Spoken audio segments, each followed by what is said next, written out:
Chapter 8:10. Saber. When Noah and Ryder were about to see the lake, Rin Tozaka's voice echoed in Noah and Ryder's ears. Hearing this voice, Noah and Ryder knew that something had happened. Something had happened. At that moment, both Noah and Ryder increased their speed to the maximum. Like a gust of wind, they dashed through the forest, bringing with them a lot of dead branches and leaves. Not long after, the full view of the lake was exposed in front of Noah and Ryder. Noah looked around almost immediately, taking in the entire surrounding scene into his field of vision. In the center of the lake, there was a huge piece of meat that was constantly growing. Above the huge piece of meat, there was a black hole that was constantly pouring out black mud. Floating in the middle of the black hole and the huge piece of meat, there was a stone that was surrounded by insects. There was also Rin Tozaka, who was half kneeling on the ground, holding the stone tightly with a face full of regret. In front of Rin Tozaka, there was a swamp of black mud. In it, Saber, who was holding the sacred sword, was bathed in the black mud.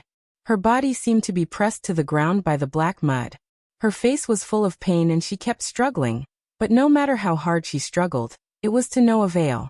Under such circumstances, the armor on Saber's body gradually turned pitch black, and even her hair began to turn platinum. It could be seen that Saber was desperately trying to resist the corrosion of the black mud. However, under the situation where Saber was entangled by the black mud was constantly replenishing her. Layers upon layers of black mud covered Saber's body, causing Saber's resistance to become weaker and weaker. The color of her armor and hair also changed more frequently. Seeing Saber like this, Noah's mind flashed with the words Gilgamesh had said when they first met.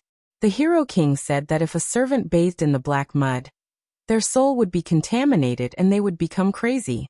Only Gilgamesh was not contaminated after bathing in the black mud.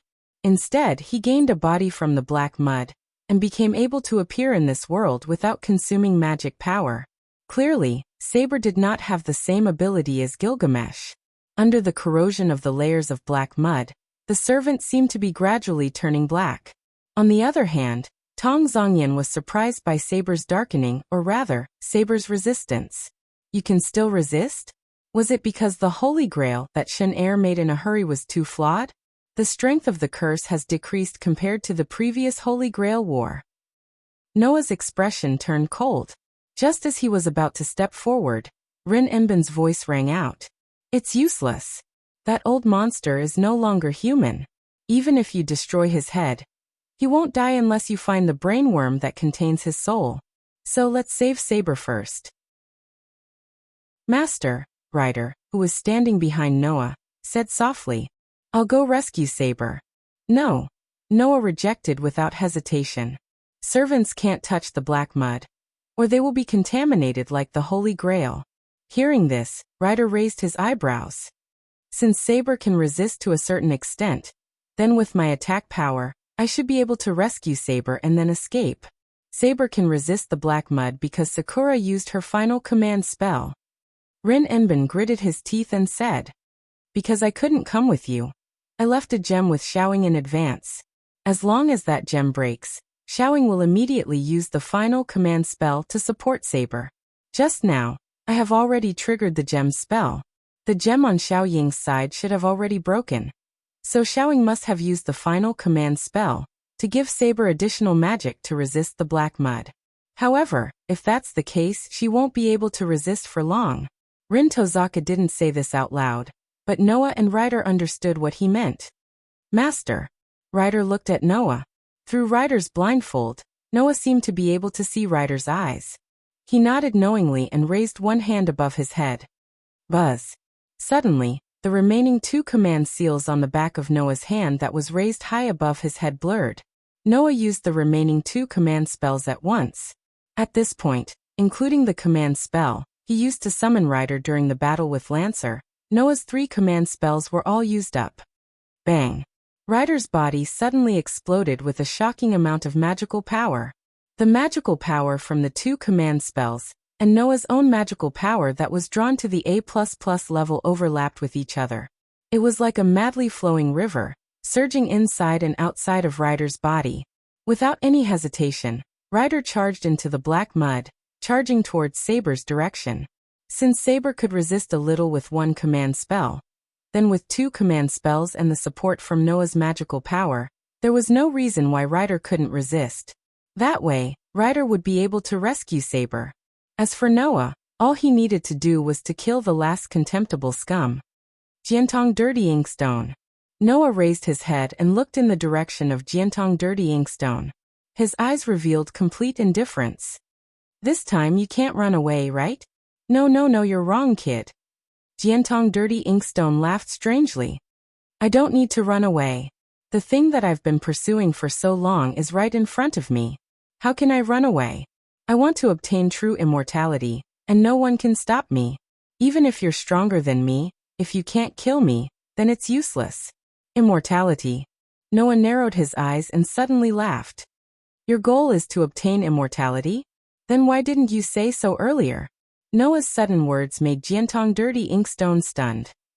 What do you mean? Noah didn't speak but only raised one hand.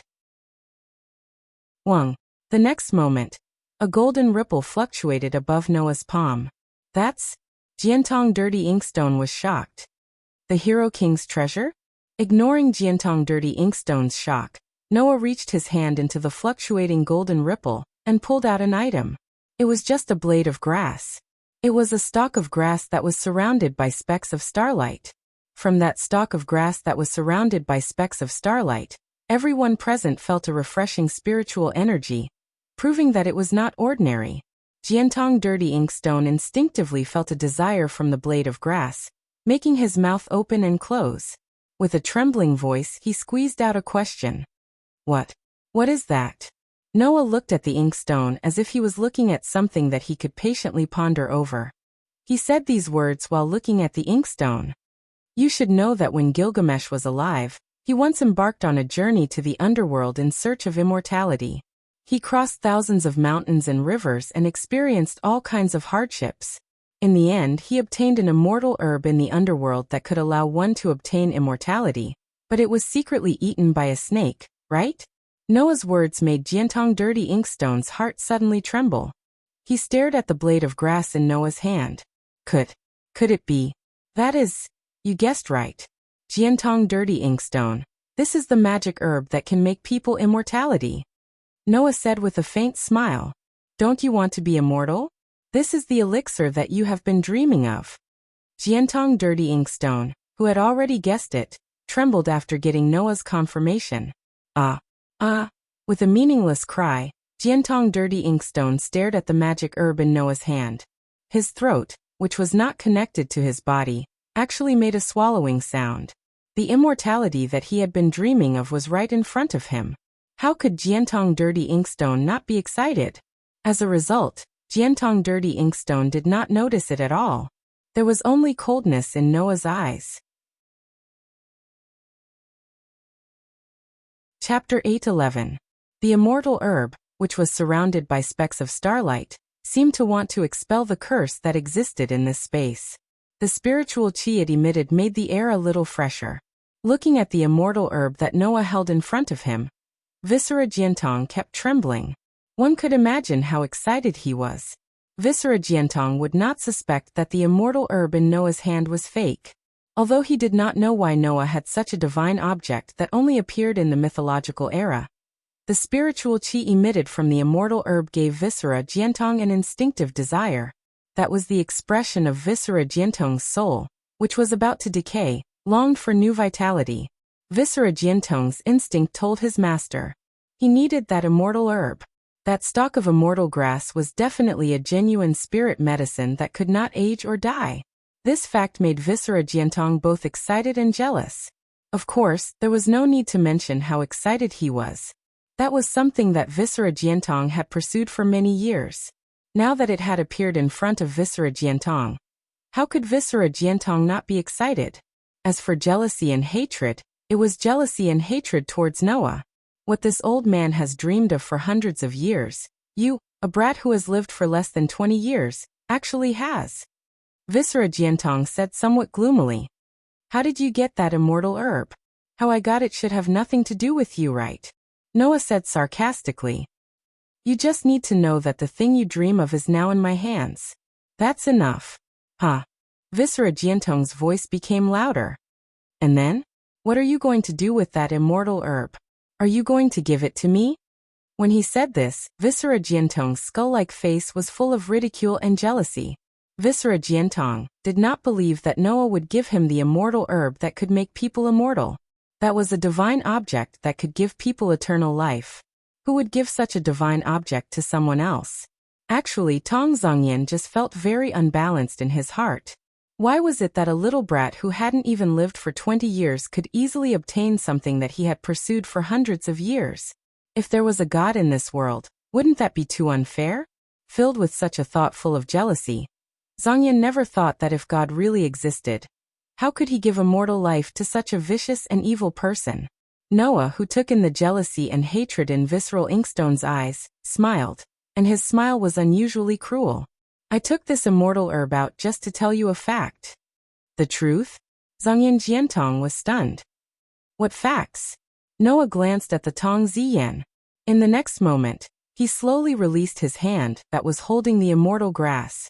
The immortal grass, which was surrounded by specks of starlight, freely fell to the ground and gently landed on the ground. Seeing Noah throw the immortal grass on the ground, Zongyan Jiantong's eyes widened, and his heart trembled. He believed that anyone who saw the thing he dreamed of being casually thrown on the ground by someone else would have the same reaction as Zongyan Jiantong. However, in the next moment, what happened in front of Zongyan Jiantong really made him go crazy. Noah raised one of his feet, directly stepped forward, and stomped down heavily. Padash.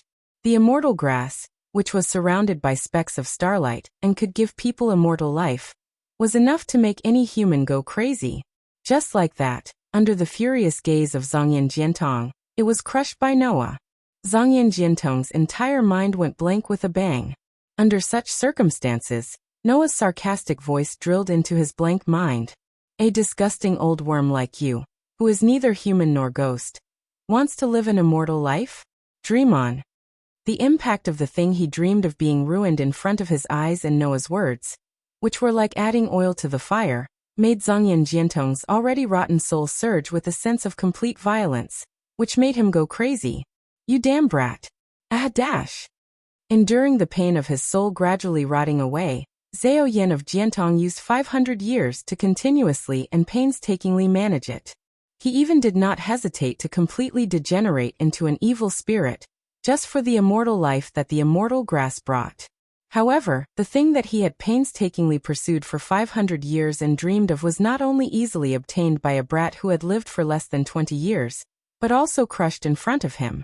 Zongyan Jiantong only felt that his mind had been completely filled with dark emotions, and his whole person had fallen into a state of madness.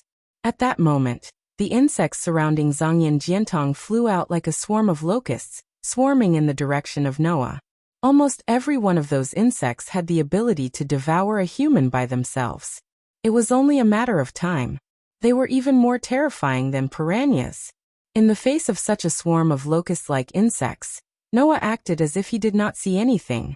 He stared at the crazy Zongyan Jiantong and murmured softly, "What's wrong? Are you in pain? Are you angry? Do you feel that you can't vent the pain and anger in your heart if you don't cut me into pieces?" Like an erupting volcano, Noah's dark and deep eyes surged with a violent emotion. Then who should Littling vent her pain and anger on? The moment he finished speaking, a terrifying wave of magic suddenly rose from Noah's body. Like a shock wave, it shook in all directions. Dong! The locust-like swarm of insects were directly annihilated by the shockwave of magic power. Like moths drawn to a flame, they were incinerated one after another like flames. After I learned what you did to Littling from Zongyan Shinji, I had already decided. With a violent wave of magic rolling in his body, Noah raised his eyes and pierced his cold gaze directly in the direction of Zongyan Jiantong like a sharp sword. You will definitely die. Looking at Noah, who was surging with amazing magic, Zongyan Jiantong felt a sense of fear in his heart. However, the madness of his dreams and ambitions being ruined by Noah dispelled this fear, and made Zongyan Jiantong hysterical. You are the one who should die. Damn brat! Accompanied by Zongyan Jiantong's hysterical roar, the black mud surging in the lake suddenly surged violently, like a stormy sea, and covered the direction of Noah. Noah obviously furrowed his brows when he saw the murky black mud. Even Rin and Osaka and Saber could feel the curse and resentment in the black mud. How could Noah, with his outstanding sensing ability, not feel it? The extremely shocking curse in the black mud made Noah, with his outstanding sensing ability, feel as if he had been thrown into a volcano. The surrounding air was filled with the smell of sulfuric acid, which was extremely uncomfortable. In addition, the black mud was so filthy, who would want to be touched by it? Noah naturally did not want to be drenched by the turbid mud. As for the curse, it was not a problem for Noah. However, Noah did not want to avoid it. Is this what you're relying on? Noah stood motionless in the same place, only looking at the surging black mud, and said so. Since that's the case, then let me succeed with what you rely on. Therefore Noah, who had no intention of avoiding it, slowly closed his eyes. Ha ha ha ha. Stupid kid.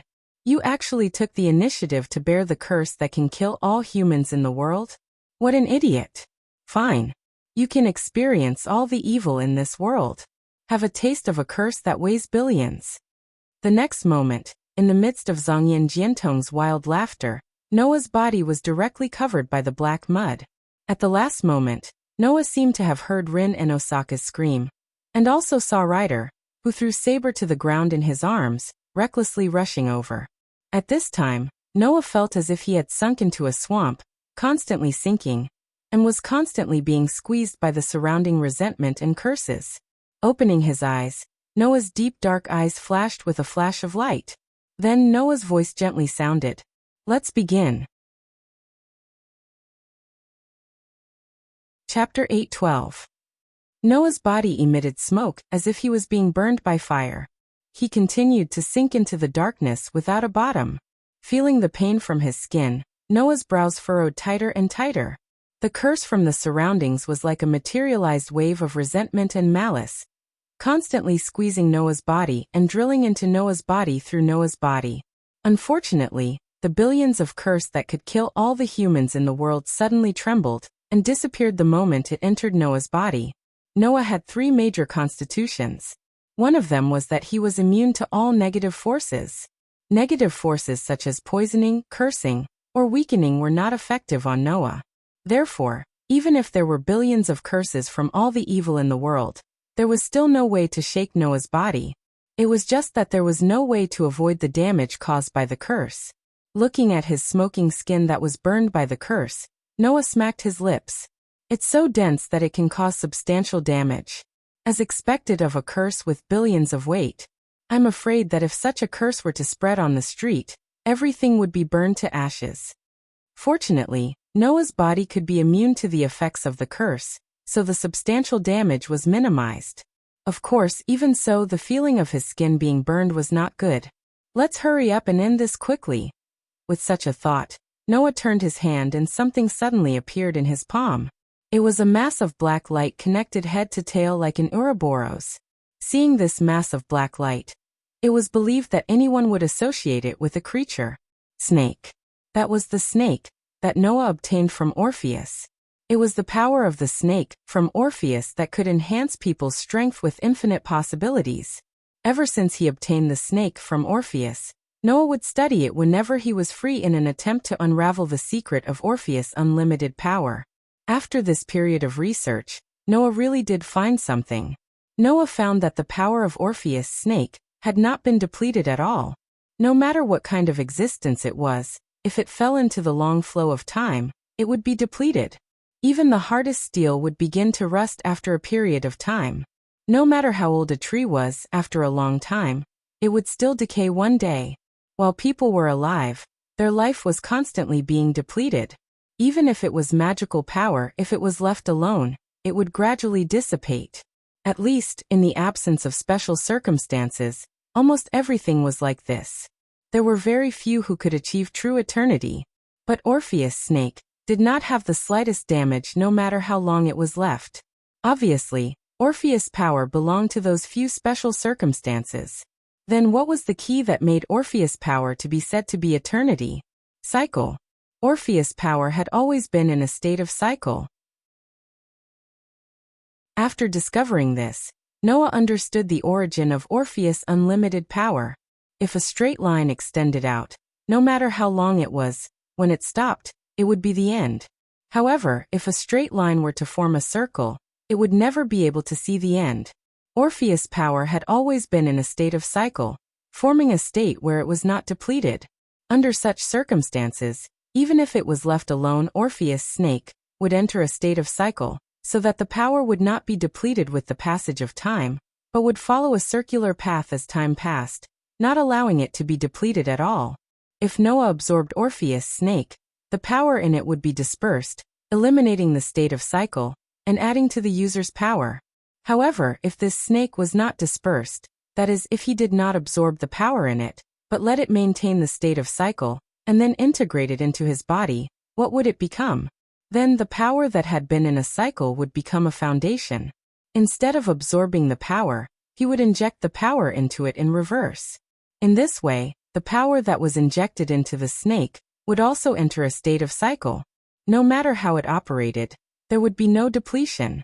No matter how it circulated, there would be no end. It could be said to be unlimited. Noah wanted to turn this snake into the foundation of his power. That is, the unlimited foundation of magic. Without any hesitation, Noah pressed the snake in his hand on his body. Wung. With a tremor, the power called snake integrated into Noah's body. Normally, at this time, Orpheus' snake would turn into pure power and be absorbed by the user to strengthen himself. However, the moment the snake entered his body, Noah used his mind to guide it. Instead of absorbing it, he guided it to the depths of his body. Immediately, the magic in Noah's body surged like a flood, and with a violent momentum, it was continuously added to the power of the snake. Wung wung wung wung. The snake, that originally belonged to Orpheus, not only became bigger and bigger under Noah's magic, but also seemed to be dyed. The dark color gradually faded, and was replaced by pure white bit by bit. Then the aura and waves that belonged to Orpheus that surged on the snake gradually changed to Noah's aura and waves. If it was Orpheus' snake before, then now it was Noah's snake. Next, what Noah needed to do was to make this snake into a foundation that had no limits. At that time, this foundation would become Noah's source of magic, providing Noah with endless magic. To achieve this goal, the cycle that existed in the snake must be continuously expanded. It was like making a hole. Noah was about to make a bottomless hole. And the project that this process required would all be carried out with magic. If he wanted to make a real bottomless hole, the amount of magic that would need to be consumed was simply terrifying. Noah's magic was terrifying, but there was no guarantee that it would be enough. And once there was a lack of magic at a critical moment, the foundation that was obtained with great difficulty would be completely scrapped. Therefore, Noah had never tried. However, it was different now. Noah could sense that the curse around him that was constantly drilling into his body had been eliminated by his physique and turned into pure mana. That was the magic from the Great Holy Grail. Before the start of each Holy Grail war, Fuyuki City's Great Holy Grail would absorb enough magic power from Fuyuki City's land vein that was connected to the so-called infinite source of magic power and accumulate it. Now, the magic accumulated in the Great Holy Grail had become a pure curse because of the pollution of all the evil in this world. When the small Holy Grail used the stored spirit of the servant to open the hole that led to the outside of the world, the source, the magic of the Great Holy Grail, that was supposed to be used to fix the hole turned into a curse and naturally flowed out of the hole. In other words, the black mud that flowed out of the holes was actually the magic power of the curse. Once the curse was removed, it would be restored to pure magic. Therefore, when the curse that entered Noah's body was eliminated by Noah's constitution, it would be restored to pure magic. This pure magic would become Noah's help. Noah's own vast magic might not be enough to create an infinite source of magic. Then, with the Great Holy Grail, that could be said to be infinite magic, what would happen if both sides worked together? Hum hum hum hum. The pure white snake in Noah's body was constantly filled with magic and constantly trembled. On top of it, the magic that was in a state of circulation was crazily accelerating, following the circular path of an Ouroboros that was connected from head to tail, like a surging wave crazily flowing. At the same time, the curse that flowed into Noah's body was constantly being transformed into pure magic, and similarly violently surged into the frequently trembling white light that was connected from head to tail. Walala! Suddenly, the black mud surrounding Noah was like flowing water, constantly being absorbed into Noah's body, creating a scene of a black whirlpool rolling around Noah's body. And the black mud, at a speed visible to the naked eye, disappeared. Chapter 8:13. Cough cough. Saber, who was rescued by Ryder from the black mud, immediately knelt down on one knee as if she had just been fished out of water. She coughed uncontrollably as if she was choking on water. However, Saber's armor, which was gradually turning black, was slowly returning to its original color. Her platinum hair was also slowly returning to its original golden color. This told Rin Inosaka that Saber had escaped from her predicament. Saber. Rin also knelt down on one knee as he supported Saber. Seeing that Saber's condition was slowly fading away, he couldn't help but let out a sigh of relief. On the other side, after Ryder confirmed Saber's condition, he turned his head and looked in Noah's direction. Then his expression changed. This was because Ryder had seen it. He saw Noah being swallowed by the surging black mud without the slightest bit of resistance or evasion. Ha ha ha ha. Stupid kid. You actually took the initiative to bear a curse that could kill all humans in the world? What an idiot. Fine. You can experience all the evil in this world. Have a taste of a curse that weighs billions. Tong Shinobi also saw this scene and let out a maniacal laugh. Oh no! Rin Imbin exclaimed. Saber, who was gasping for breath, bit her lips. As for Ryder, the moment he saw Noah being swallowed by the black mud, he shot out like an arrow from a bow. Without any hesitation, he rushed into the black mud. This time, both Rin Imbin and Saber were shocked. Don't go. As a servant, once they touched the black mud, they would be corrupted. It was a powerful curse that only Gilgamesh, the hero king, could escape. The reason why Saber and Ryder were able to resist the curse was not only because of the blessing of the command curse, but also because the small holy grail, Shinji Tsushima, had too many flaws, which caused the curse flowing out of the holes of the Holy Grail to weaken a lot. Because of these two reasons, Saber and Ryder were able to resist the curse. But now, Saber's blessing from the command curse had been used up. Ryder had 2 command curses to support him, so he still had some left. However, he definitely wouldn't be able to last long. When that time comes, Ryder, who had lost the command curse, would be swallowed by the black mud. Ryder clearly understood this as well. However, Ryder still rushed toward the black mud without hesitation. His whole body was submerged in the black mud that was surging like waves. He kept rushing toward Noah's direction. How stupid.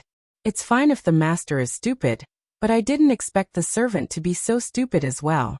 Tong Shinobi seemed to vent his anger as he laughed. Is this the so-called hero? How stupid.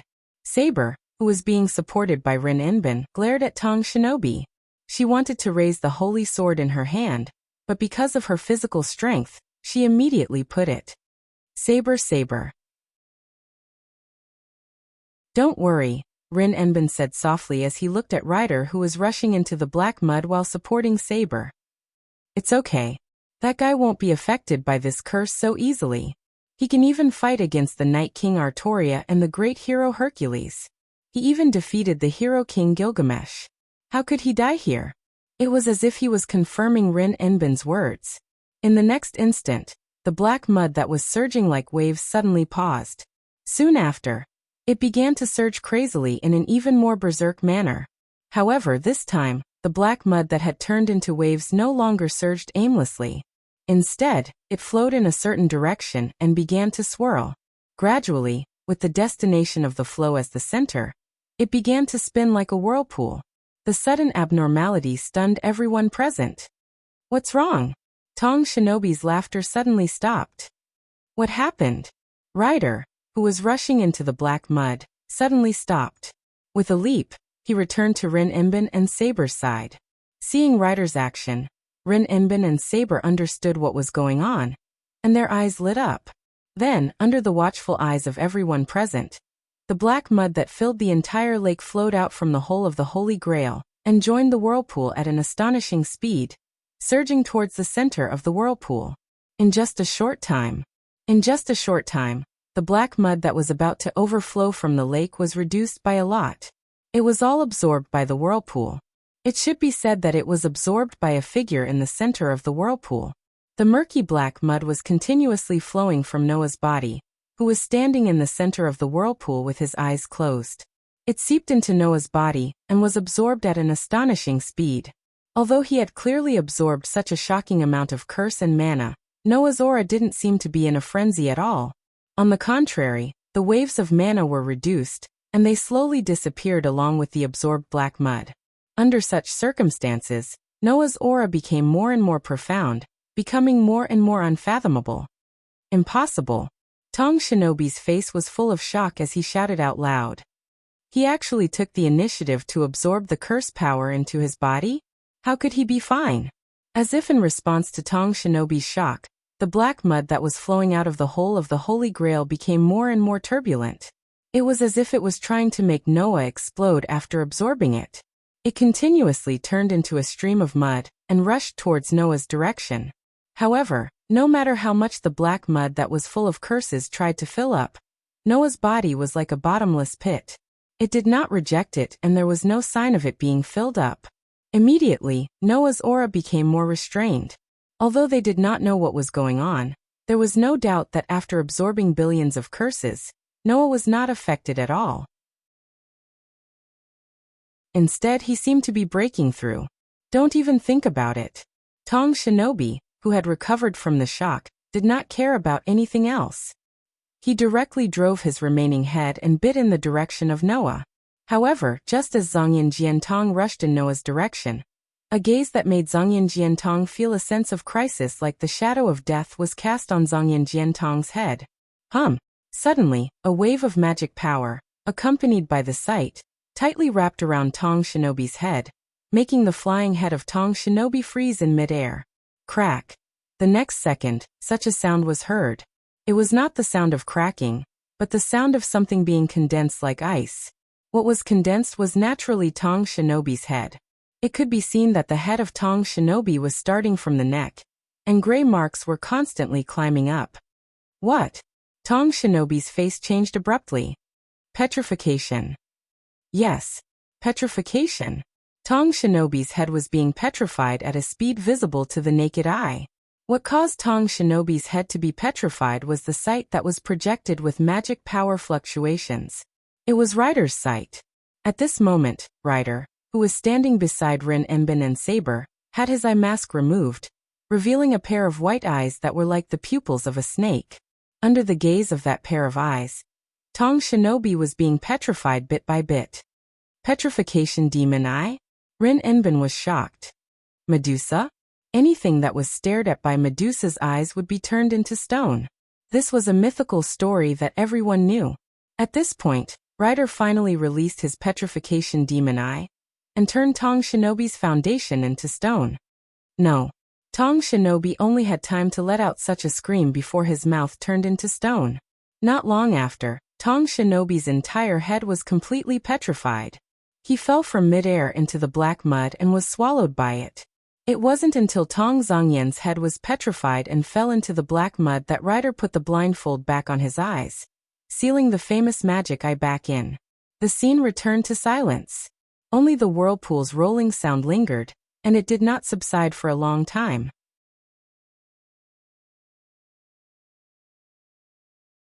Chapter 8:14. Walala. Like a whirlpool, the black mud continuously filled Noah's body. Under the influence of Noah's physique, it was quickly purified and turned into pure magic power. Then, like a torrent, it surged into the pure white ball of light in Noah's body. At this time, Noah's magic power was already exhausted. Like a whirlpool, the black mud that was absorbed into Noah's body and turned into pure magic power gradually became less and less, causing the magic power that was poured into the pure white ball of light to become less and less.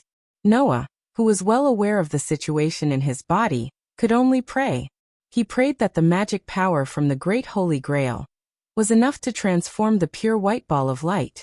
Otherwise, the infinite foundation that he had obtained with great difficulty would be wasted. Just like this, under Noah's prayer, the magic power that flowed into Noah's body became less and less, until finally, there was only a small stream left.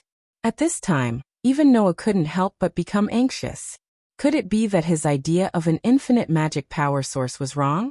Using Orpheus's snake, that represented an infinite cycle as the foundation, and then pouring a huge amount of magic power into the cycle, was the idea of creating a magic power source that could hold an infinite amount of magic power wrong? In the end, the world still favored Noah. Buzz. At a certain moment, the pure white ball of light that was constantly absorbing a huge amount of magic power suddenly trembled and stopped absorbing magic power. Noticing this, Noah's spirit was lifted. It was also at this moment that a change began. Buzz. Almost in an instant, the entire pure white ball of light suddenly expanded, setting off a terrifying energy whirlpool, causing the pure white ball of light's volume to rapidly expand. In an instant, it expanded to its limit. Bang! A corner of the pure white ball of light suddenly exploded. Bang bang bang bang. This explosion, like a chain reaction, caused the rest of the pure white ball of light to explode one after another. Boom. In the end, the entire pure white ball of light directly exploded. That scene was like an egg that was about to hatch. The pure white ball of light's eggshell was forcefully opened. Thus, a black hole-like hole appeared in Noah's body. That was a hole that was slowly swallowing the fragments of the pure white ball of light that had exploded. While rotating by itself, traces of terrifying fluctuations were surging out of the hole. Perhaps because it had swallowed too much magic power from the Holy Grail. That hole was very similar to the Holy Grail, outside that hole that led to the source. Its entire body was dark black, and its interior was filled with dark blue spots of light that resembled starlight. It looked extremely beautiful, causing the entire cave to be covered in a halo of light. Noah muttered in his heart as he looked into the dark hole in his body. Is this the infinite mana source that was formed after the transformation? In the next moment, Noah's body. As the mana in his body was completely depleted, Noah's mana began to gradually recover like steam. 1. When Noah's body began to generate mana, the black hole-like hole suddenly erupted with a suction force, sucking in all the mana that had just been generated and swallowing it. Of course, the devoured magic power did not disappear, but was stored in the void. Noah could feel that although the mana generated in his body was completely devoured and stored in the void, he could easily mobilize and use the mana in the void. Realizing this, Noah's heart was filled with joy. This was because Noah's idea had succeeded. Using Orpheus' snake as the base, using the characteristic of the infinite cycle, he filled it with a huge amount of magic power to expand the degree, strength, and intensity of the cycle. In the end, the snake would reach its original form, like Orpheus, which could be said to be infinite, evolving into a source of magic with no limit. When this limitless source of mana was born, Noah would be able to store mana in it. It was just a simple idea. However, it was such a simple idea that could bring amazing benefits to Noah. It seemed to be a simple storage function, but Noah could continuously store mana in it. This was a great use. It should be known that the human body was limited. If the human body was a container, and mana was water, when the container was filled with water, the container called human would naturally be unable to contain any more water called mana. It was the same for Noah. If there was a container that could hold water indefinitely, then water could continuously flow in, causing the container to only have more and more water. There was no limit. Wasn't this infinite?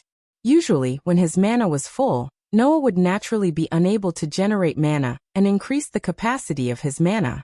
Now, with a limitless source of mana, Noah's body would continuously generate mana and store it in the limitless source of mana.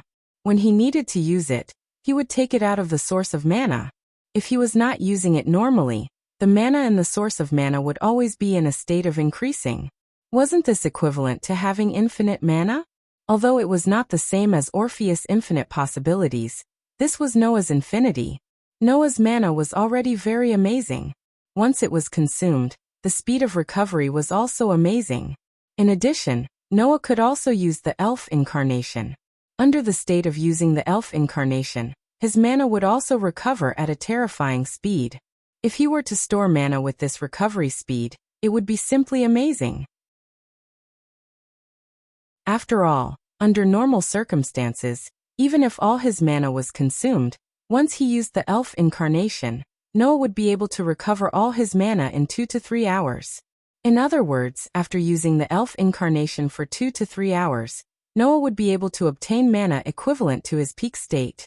In this way, if Noah kept using the elf incarnation and stored the recovered mana in the source of mana, 2 to 3 hours would be equivalent to his peak state of mana. 5 to 6 hours would be equivalent to his peak state of mana. 10 to 20 hours would be equivalent to his peak state of mana. And more than 3 times his peak state of mana. Then, if he kept on using his mana, why would he need to worry about running out of mana? Therefore, with this limitless source of mana, in the future, Noah's mana would only increase and would definitely not decrease, reaching the true meaning of infinity. When Noah opened his eyes again, the sky had already begun to brighten. Seeing the edge of the sky that had begun to glow, Noah could not help but stare blankly, and then his heart tightened. Could it be that it took him a long time to develop the limitless source of mana? That Tong Guang Inkstone, thinking of this, before Noah had time to react, several voices entered his ears. Noah Master. With Rin Enbin as the leader, Saber Rider, and the other girls all gathered around Noah. Rin Enbin was the first to squeeze in front of Noah and shouted at Noah. You finally know to wake up? Idiot!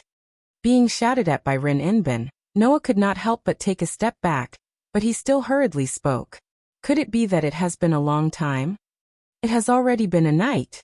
Rin Enbin shouted in exasperation. Thanks to you, we were also at a loss for the entire night. Do you want us to die of anxiety? Rin is right. Saber, who was standing behind Rin Enbin, also frowned, as if she was somewhat angry. If the problem of the Holy Grail had not been solved along with it, then we would have been very troubled, Noah. After Saber said this, Noah realized. In the surroundings, the originally extremely filthy black mud had completely disappeared. Not only the black mud, even the whole of the Holy Grail, and the increased value of the meat were all gone. The reason why the black mud disappeared, Noah could roughly guess. It was probably because it was completely absorbed by Noah, right? As for the reason why the whole of the Holy Grail disappeared, Noah could also guess. The hole was originally fixed by the magic stored in the Holy Grail. Now that the contaminated magic stored in the Holy Grail was all absorbed by Noah, there was naturally not enough magic to fix the whole of the Holy Grail.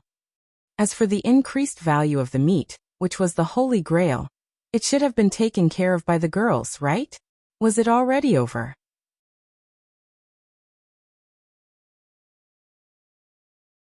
Chapter 8:15. Noah didn't expect that it would take him a whole night to create an infinite mana source. Not only that, but it also absorbed all the cursed black mud in the Great Holy Grail, causing the whole of the Holy Grail to be unable to be fixed, and it disappeared just like that. Thinking of this, Noah could not help but feel a little lucky. Fortunately, he didn't need to spend any more mana to create his own mana source. If the creation of the infinite mana source required more mana, then after exhausting all his mana and exhausting the mana in the Great Holy Grail, Noah would not have any other mana source to continue to create his own mana source. Almost, the creation of the mana source would have failed.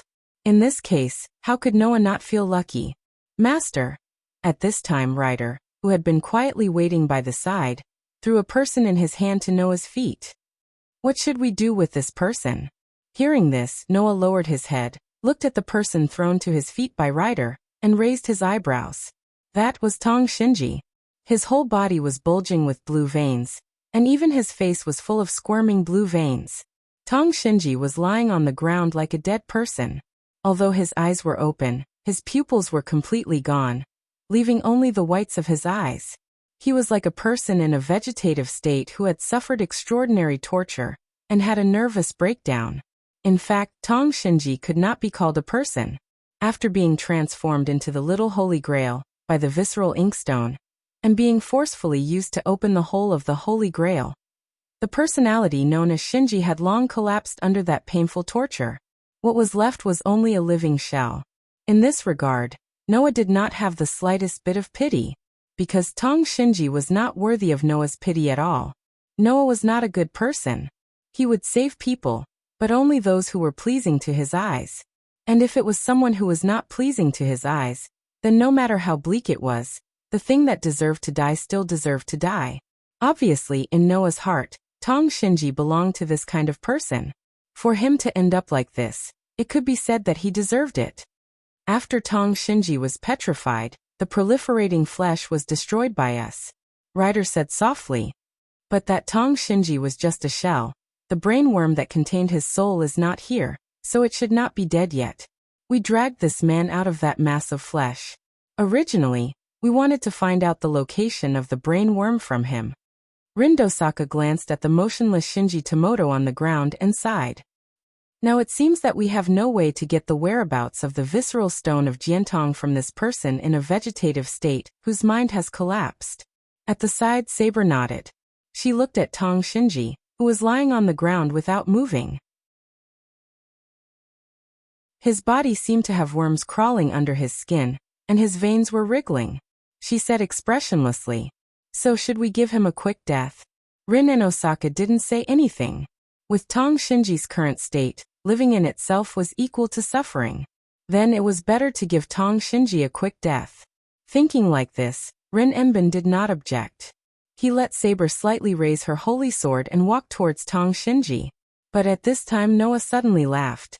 "No, before that, let's dig out the guy hiding in the shell first." The guy hiding in the shell? The group of girls suddenly froze. Noah did not say anything, but looked at Tong Shinji's heart. He took off his coat, tore off a piece of cloth and wrapped it around his hand. In the next moment, Noah's hand that was wrapped in cloth suddenly pierced down. Poochie. With a tearing sound, Tong Shinji's heart was cleanly pierced. Tong Shinji's body only twitched a little, and then he stopped moving. Ji. At the same time, in the heart of Tong Shinji that was pierced by Noah's hand, there was an ear-piercing sound, which shocked the group of girls. Only Noah seemed to have known what was going to happen. His expression did not change at all. He pulled out his hand with force, bringing out a burst of red blood. Ah! Ah! Then, an old scream rang out from Noah's palm as he pulled it out of his hand. "Let me go! Let me go!" Upon hearing this voice, Rin Enbin, Saber, and Ryder immediately understood what was going on. When they saw Noah's blood-stained hand and the body that was letting out that shriek, they couldn't help but reveal a look of disgust. It was a bug. It was a bug that kept twisting its body and struggling in Noah's hand that was wrapped in a bloody cloth. The sound came from this disgusting bug. Although I've long guessed that your main body must be much more disgusting than the parasitic body, I didn't expect it to be so disgusting. Fortunately, I didn't touch it directly with my hands. Noah sneered. "Don't you have any thoughts?" Tong Shinji's inkstone. Yes. The bug that was tightly held by Noah and could not break free no matter how hard it struggled was Tong Shinji's inkstone. To be precise, it should be the brainworm that contained Tong Shinji's soul. Why? The insect struggled and screamed out loud. "Why did you find me?" It should be, "Why did you think of hiding in your grandson's body?" Noah laughed mercilessly. "You clearly know that your useless grandson is not a magician at all. Even his magic circuit has dried up. It is impossible for him to have magic in his body. You are still hiding in his body. You are really stupid. I immediately felt your magic in Shinji Mitsuki's body. Such an obvious magic aura, isn't it telling me that you are here? Just because of this reason." Tong Shinji's inkstone was shocked. "Shinji is the little holy grail that I transformed. There is my imprint worm in his body, so it is normal to have my magic. How can you suspect that I am in Shinji's body because of this? Unfortunately, my feelings are so sharp." Noah curled his lips and smiled. "Even if the imprint worm in your mouth can carry your magic, it can't carry your own aura. Your aura appeared in Tong Shinji's body. How can I not suspect? You actually hid in the Holy Grail that you created yourself. Has your desire for the Holy Grail reached this point?" Noah's voice began to have evil intentions.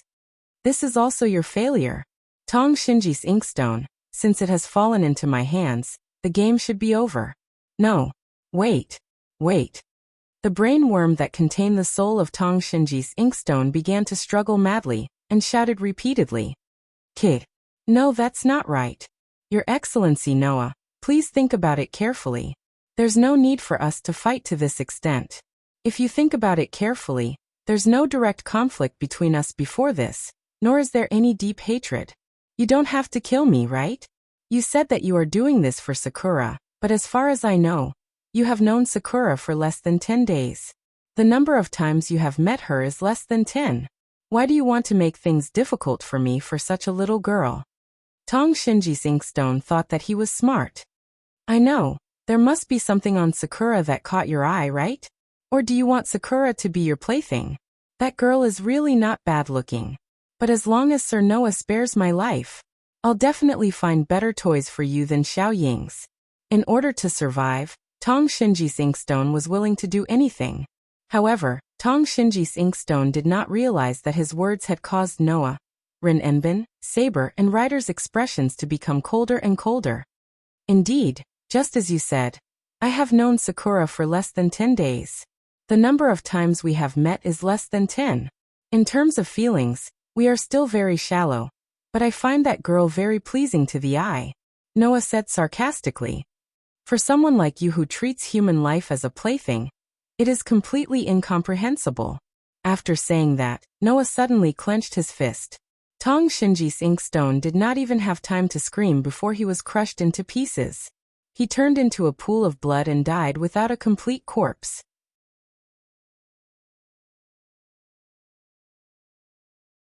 Chapter 8:16. From the beginning to the end, Rin and Osaka, Saber, and Ryder were just watching coldly from the side. They didn't care about the life and death of Dirty Inkstone at all. To Saber, an evil demon like the Dirty Inkstone of Jiantong was a target that had to be eradicated. Even if Noah wanted to let the Dirty Inkstone of Jiantong go, Saber would not agree. For Ryder, no matter who it was except for Noah, she wouldn't waver even if they died, including Rin and Osaka and Saber. After all, Ryder was the snake demon Medusa in Greek mythology. She had killed countless people, and her hands were already stained with blood. She wouldn't be shaken by this. As for Rin and Osaka, there was no need to talk about him. Although he never admitted it, Rin and Osaka was definitely Rin and Osaka's sister. His sister was treated like that by Dirty Inkstone, and before she died, he even said that he treated an Osaka like a toy. How could Rin and Osaka forgive Dirty Inkstone? Therefore, no one would feel pity for someone as evil as Dirty Inkstone, even if he died, and no one would try to save his rotten life. Compared to Shinji and Osaka, Dirty Inkstone deserved to die more. After crushing the inkstone into pieces, Noah threw away the blood-stained cloth wrapped around his hand and shook his hand. This old bug is more disgusting than I thought. House and Osaka has always used insects as a means of fighting. Their magic research is also in this direction, Rin and Osaka said expressionlessly. Although in terms of magic history, House and Osaka has a longer history than House and Osaka, but personally, this kind of magic I respectfully decline. Even that kind of magic comes from the power of the source? Noah raised his head and looked at the position of the hole of the Holy Grail that had disappeared, and suddenly asked, Hey, and Osaka, since the problem of the small Holy Grail is solved, what about the Great Holy Grail? The small Holy Grail was used to store the servant's soul to open the hole that led to the source. The Great Holy Grail, on the other hand, was used to absorb the magic power of the ley line, which was used to run the entire ritual of the Holy Grail War. In the end, it would use the magic power absorbed from the ley line to fix the hole. Compared to the Little Holy Grail, the Great Holy Grail was the true system of the Holy Grail War. As long as the Great Holy Grail existed, magicians who had designs on the Great Holy Grail could continue to create the Little Holy Grail. When the Great Holy Grail accumulated enough magic power, they could continue to launch the Holy Grail War. Because of all the evil in this world, this Great Holy Grail has long been contaminated, Noah said. If the Great Holy Grail is not dealt with, then all the evil in this world will continue to descend upon this world sooner or later. I know. Rin Enbin nodded solemnly. Now let's go and destroy the Great Holy Grail. Everyone present nodded in agreement. Coincidentally, the Great Holy Grail of Fuyuki City is under the Ludong Temple of the Yuanzang Mountain. According to Rin Enbin, There was a huge hole in the Yuzong mountain. That big hole was the center of the entire Fuyuki city. Therefore, the Great Holy Grail was in that big hole. Under Rin Enbin's lead, Noah and the others entered the Yuzong mountain. After passing through a cave, they entered the big hole. The big hole was very spacious, as if it was specially made by someone. After entering the big hole, Noah and the others quickly saw a rock slab that looked like a cliff. It was a rock slab that was faintly emitting light. Looking at the rock slab, Saber and Ryder's expressions were quite dignified. Presumably, these two servants felt the abnormality in the air, right? What a twisted magic residue. It's like poisonous gas from a poison jar. Rin Enbin also seemed to feel something and closely looked at the rock slab. There's no need to think about where the Great Holy Grail is. Noah nodded and led the girls to climb up the rock slab. In the center of the rock slab, there was a huge hole. Standing at the edge of the crater, Noah, Rin Anaka, Saber, and Ryder looked down, taking in everything that was happening in the crater. Rumble. Immediately, a bubbling sound like boiling water slowly rang out. It was a large pool of black mud that was like a lake, but it was rolling like lava. There's still some left? Rin Enbin was surprised. I thought there was nothing left. No, there's nothing left to flow outside. Saber shook her head. That mud was originally the magic power of the cursed Great Holy Grail. When it was used to fix the hole on the outside, it flowed out from the hole. However, because the mud was reduced to a level where it wasn't enough to fix the hole disappeared, and the remaining mud flowed out from the Great Holy Grail. But this amount is still shocking. Even Ryder rarely spoke. Even if there aren't billions of curses inside, there are definitely hundreds of thousands. If it's leaked out, the residents of Fuyuki City won't be spared, right? Noah didn't participate in the girls' conversation. Because Noah's eyes were attracted by something at the bottom of the swamp-like black mud. That was something that only Noah could see. Wang. Amidst the tremors that no one could detect, the feathers that were emitting a pure white radiance, and missing half sank into the bottom of the black quagmire. It was like a lotus flower that had emerged from the mud without being tainted. Even though it was surrounded by filthy black mud, it was still pure white like snow. Of course, even if it was a curse that could kill all humans, it still couldn't affect the incomplete feather. The reason was that, even if the feather was incomplete, it was still a part of a world. World fragment. Finally, I found you. Noah didn't hesitate and jumped into the big hole full of black mud. Noah, master. Rin and Osaka, Saber, and Ryder were all startled by his sudden outburst. Splash. Amidst the splashing sound, Noah sank straight into the lake-like, pitch-black quagmire and sank to the bottom. Walala. The black mud that was rolling like magma started to boil. Like a whirlpool, it suddenly started to rotate with the spot where Noah was immersed in as the center. In this situation, the black mud that turned into a swamp disappeared at a speed visible to the naked eye. No way. Rin and Osaka was speechless. He's going to absorb those curses again? What's that guy made of? Even Saber and Ryder didn't know what to say, let alone Rin and Osaka. Billions of curses. Others didn't even have time to hide, but Noah not only took the initiative to jump in, but also absorbed those curses. The group of girls really didn't know how Noah was able to absorb those curses, and still be fine. In the end, it was Saber who spoke. What an incredible man! As he spoke, the water level of the black mud continued to drop until it reached the bottom. Then, it turned into a stream of mud that swept into Noah's body, who was standing in the middle of the huge pit, and disappeared completely. In the end, the remaining black mud was all removed by Noah's physique, and turned into pure magic power, which Noah stored in his magic power source. Noah then jumped onto the rock platform. Saber. Rin and Osaka immediately called out. Saber nodded and took a step forward. Pung dash. In Saber's hand, the golden sacred sword suddenly exploded with a bright flame that covered the entire sword. Around it, strands of star-like golden light formed a stream of light that began to rise and converge towards the sacred sword in Saber's hand. Saber raised the sacred sword that was enveloped in golden flames above her head. Excalibur. When the real name of the strongest sacred sword on the ground was released, The sacred relic that was on a completely different level from the sacred relic released a dazzling golden light. The golden light turned into a stream of light, like a light pillar that descended from the sky, and fell into the big hole. Dong! The Yuanzong mountain shook and rose.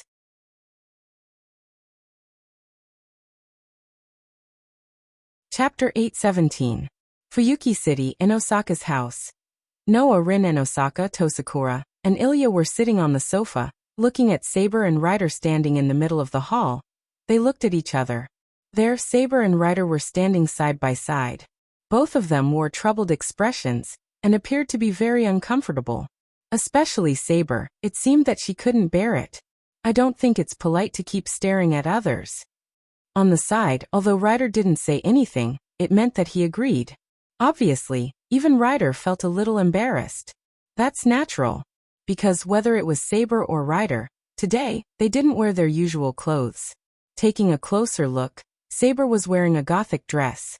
It was completely black, and the edges of the dress had a lot of laces. It matched Saber's slender and petite figure, and it was very cute. Ryder, on the other hand, was wearing a white shirt and a pair of jeans. He looked more or less androgynous, but he had the mature temperament of an office lady. Compared to Saber, he was beautiful in a different sense. Ryder's blindfold was removed as well, revealing a stunning and exquisite face without missing a single detail. In Greek legends, some people believe that the reason why Medusa, as a goddess, was cursed by Athena and became a snake demon was because Medusa had a beauty that even Athena couldn't reach, causing Athena to be jealous. Whether this legend is true or not, Noah didn't know. However, if this legend is true, then Noah will never doubt it. Because Ryder does have a beauty that even a goddess can't reach. Unfortunately, Ryder's face was covered by a pair of glasses, which more or less covered her otherworldly beauty. However, this can't be helped. Ryder's petrifying magic eye will petrify anyone it looks at. If Ryder can control her magic eye, then it's fine, but the key is that Ryder can't control her magic eye at all. That's why Ryder usually wears an eye mask. Right now, Ryder was wearing that pair of glasses in order to control his magic eye. Noah didn't know whether it was because ordinary glasses could have such an effect or because the glasses were specially made. Noah only knew that compared to wearing a blindfold, Ryder with glasses was undoubtedly more suitable. One is adorable. A beauty. As the servants of Saber and Ryder, the two girls were standing there in casual clothes. No matter who it was, they would be astonished by such a sight. Noah and the others looked at each other, not because Saber and Ryder looked weird in their casual clothes. It was the exact opposite. Everyone felt that it was too suitable. Ling, Ilya said, as if she couldn't take it anymore. We're buying casual clothes for Saber and Ryder, so that they won't attract too much attention, right? The implication of Ilya's words was clear. Even though they were in casual clothes with Saber and Ryder's looks, even if they were not fully armed, they would still attract attention. Was this the so-called natural beauty? Really? Ilya sighed. Isn't this not a problem? What can we do? Rin and Osaka refuted. Saber and Ryder's quality is too good. If they wear ugly clothes, I won't be able to stand it. Kirin didn't say anything, but she nodded on the side, obviously agreeing with Rin and Osaka's words. Well, this is not bad. If they're beautiful, then there's no need to deliberately hide it. Noah shrugged. Just don't let Saber and Ryder run around in full armor. That would not only attract attention, but it would also be very strange. Our goal is not to let Saber and Ryder not attract attention, but to make sure that they don't behave too strangely, so that they won't cause any trouble in the future. That's true. Ilya glanced at the restless Saber and Ryder. She rested her chin on her hand and smiled happily. However, I didn't expect Saber and Ryder to be able to live in this era. This is really surprising. Hearing this, not only Noah, Rin and Osaka, Kirin and Osaka, but also Saber and Ryder were a bit surprised. Heroic spirits were heroes with great achievements in life, and after death, rose to become existences that surpassed humans. Through rituals, heroic spirits could be summoned to every era. However, only the world could summon the heroic spirit's true body. As for the heroic spirits that humans and other existences summoned through rituals and treated as targets to be enslaved, They borrowed the intelligence of the heroic spirit's soul from the original body of the heroic spirit to create a clone, which was a servant.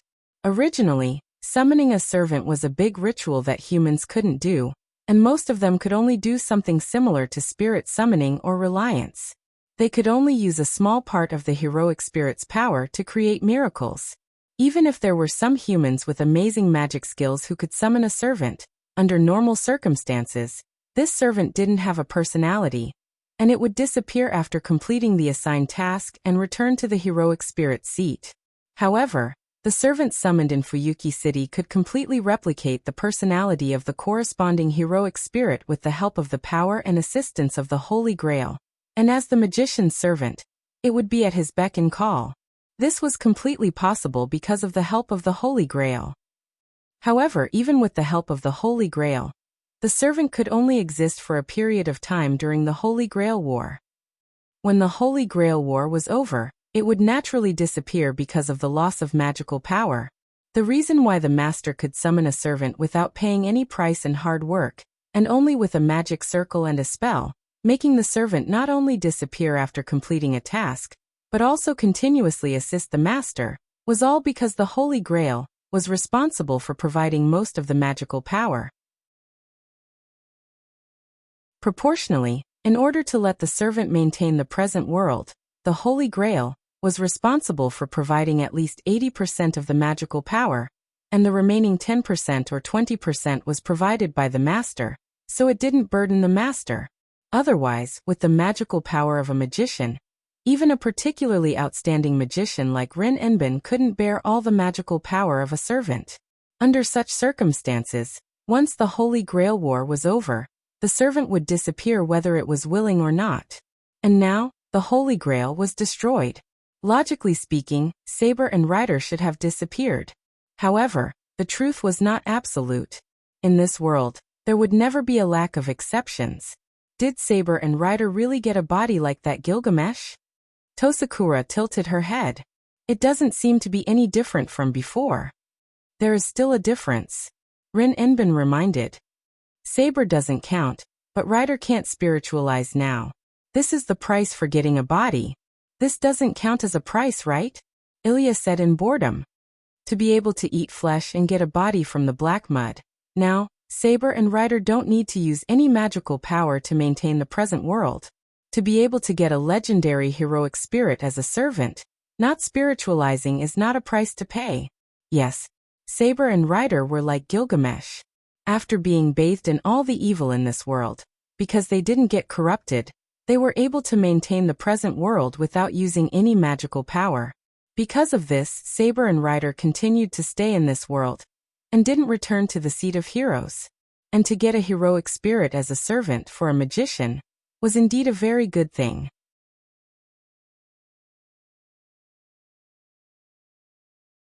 Chapter 8:18. Under normal circumstances, a large-scale ritual could only summon a small part of the heroic spirit's power. Even if a servant was completely summoned, the servant wouldn't have any personality.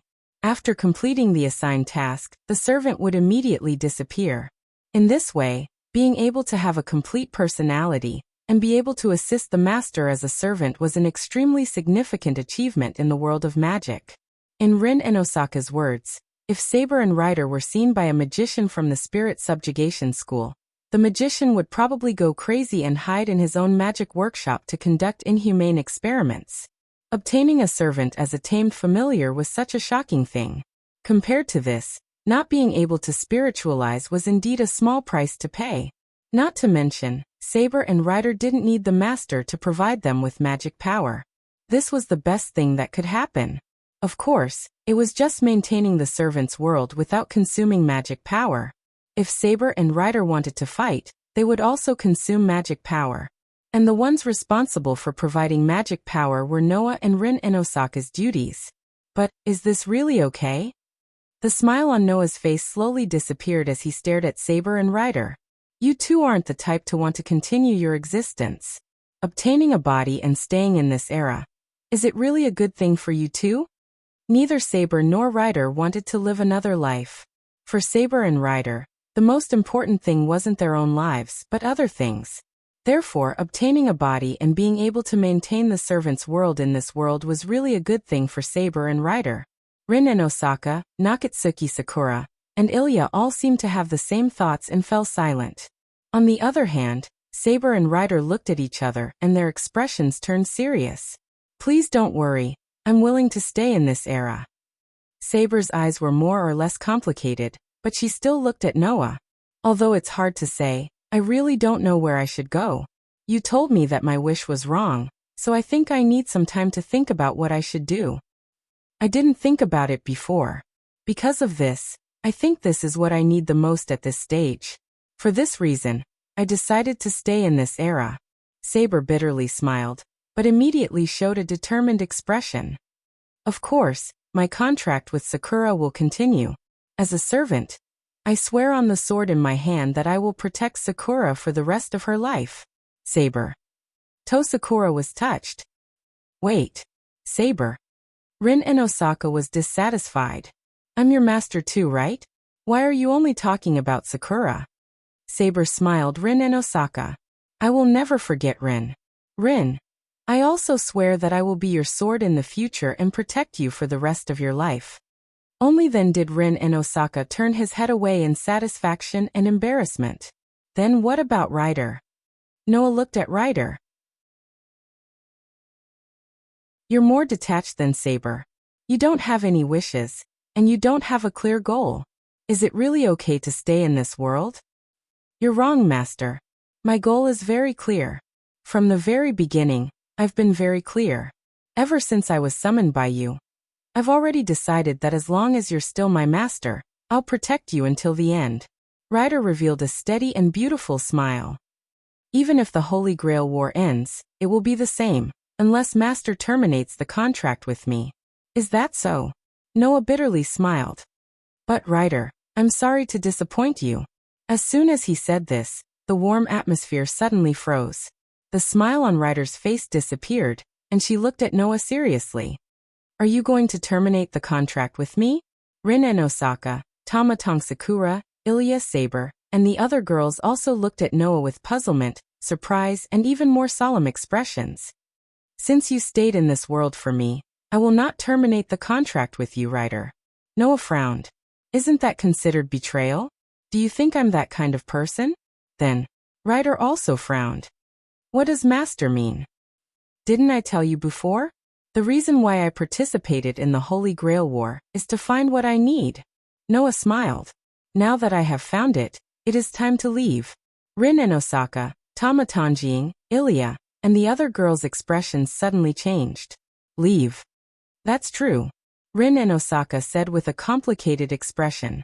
I almost forgot that you are not from Fuyuki City. Tamatanjing opened her mouth as if she wanted to say something, but she couldn't say anything. She could only lower her head and fall into sadness. As for Ilya, the little girl who stuck to Noah the most, at this moment, she was like a real adult. She didn't say anything, but she kept looking at Noah as if she wanted to imprint Noah's appearance in her mind. Leave. Ryder's frown became deeper and deeper. Since that's the case, why don't I leave with you?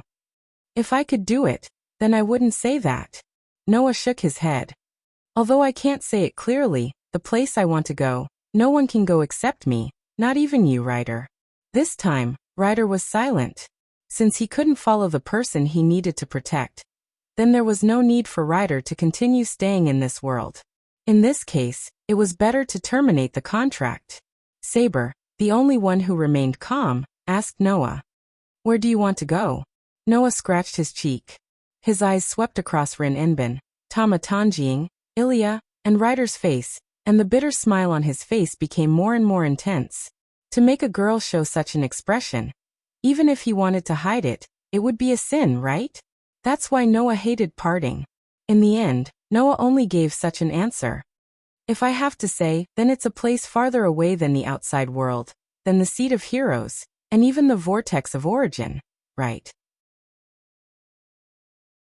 Rin and Osaka, Tamatong Sakura, Ilya, Saber, Ryder, and the other girls all looked at each other. A place farther away than the vortex of origin? Are you kidding? Rin Enbin couldn't help but ask. Is there such a place? Yes. Noah said without hesitation. It's because of such a place that I can meet you like this. Meeting.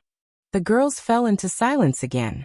Noah reached out his hand, touched the head of Ilya, who was closest to him, and suddenly said to Ryder, Ryder, will you listen to my orders? Yes. Ryder responded without any hesitation. Master, do you have any instructions? Then Ryder, let me give you the first order after you get your body. Noah suddenly smiled. Before I come back, you are responsible for protecting Ilya, understand? After receiving Noah's order, Ryder didn't ask anything and nodded heavily without any hesitation. Come back. Ilya looked straight into Noah's eyes. Will Big Brother come back? Rin Enbin and Tama Tanjing also looked at Noah, one with a serious expression, the other with a more or less hopeful expression. Facing the girls' gazes, Noah smiled and nodded with a smile. As long as there are people who miss me waiting for me, then I will definitely return to that place, whether it's in this world or another world. These words made the group of girls smile. The atmosphere turned warm again, and didn't calm down for a long time.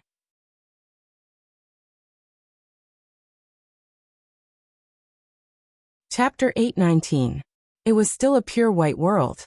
Once again returning to this world that could accommodate other worlds, Noah discovered that the world fragments that were scattered all over the ground were once again floating in the air, wandering around. What was different was that the worlds that were originally complete had all become fragmented due to that indescribable calamity. They had become incomplete feathers, and even the luster on them had decreased by a lot. Compared to those complete feathers, the incomplete feathers were undoubtedly quite dim.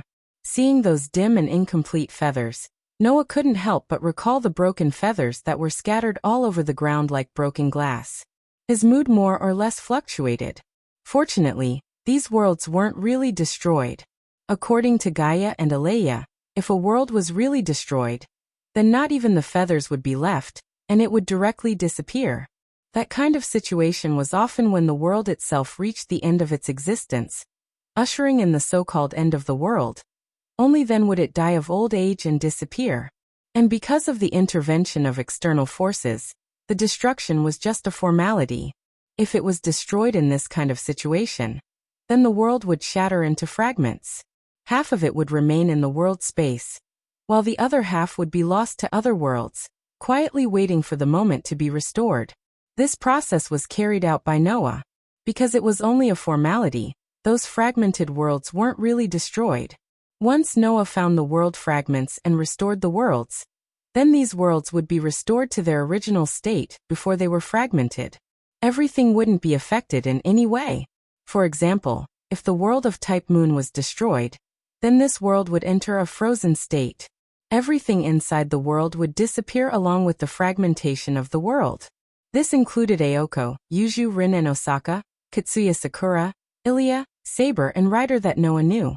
When Noah finished restoring the world of type Moon, then this frozen state would be removed.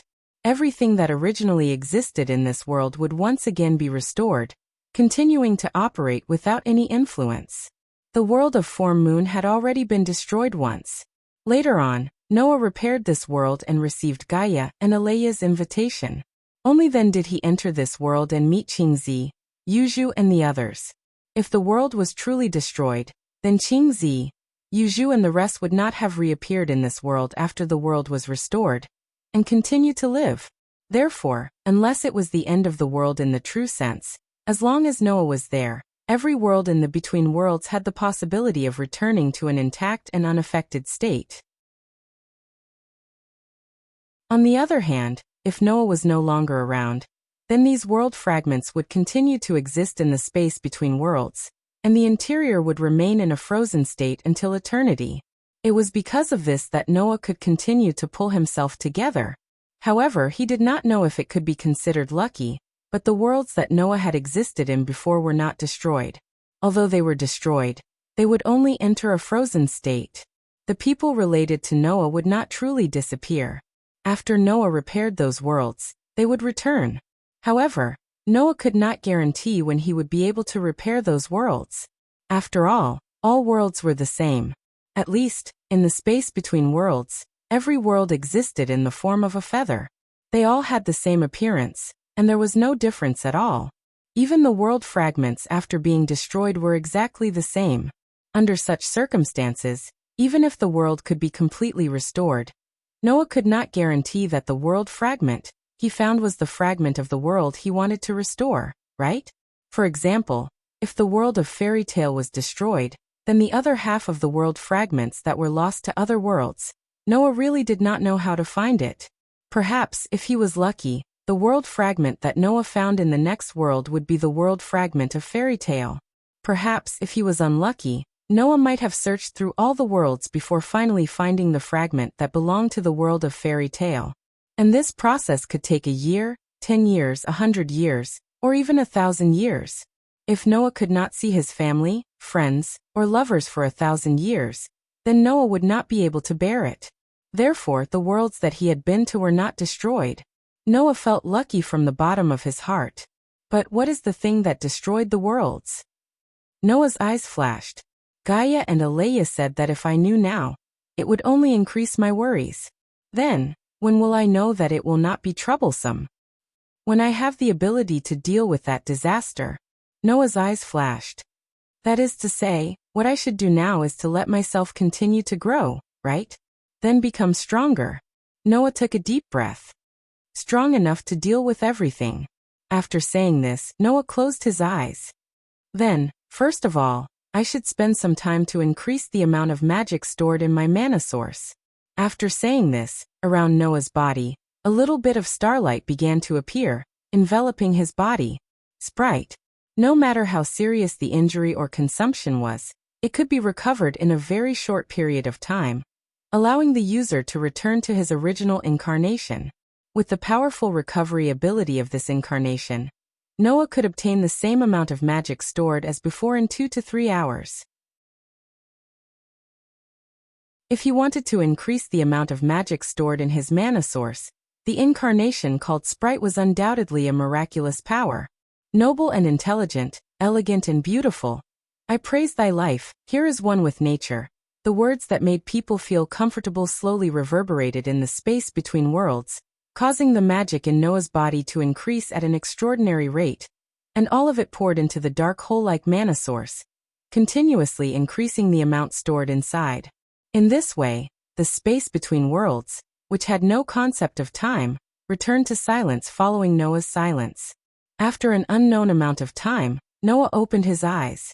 The starlight that hovered around Noah's body slowly disappeared, indicating that the use of the Sprite incarnation had ended. Noah silently felt the terrifying amount of magic stored in his mana source, and couldn't help but raise the corner of his mouth. My current magic power is definitely more than 100 times more than before, right?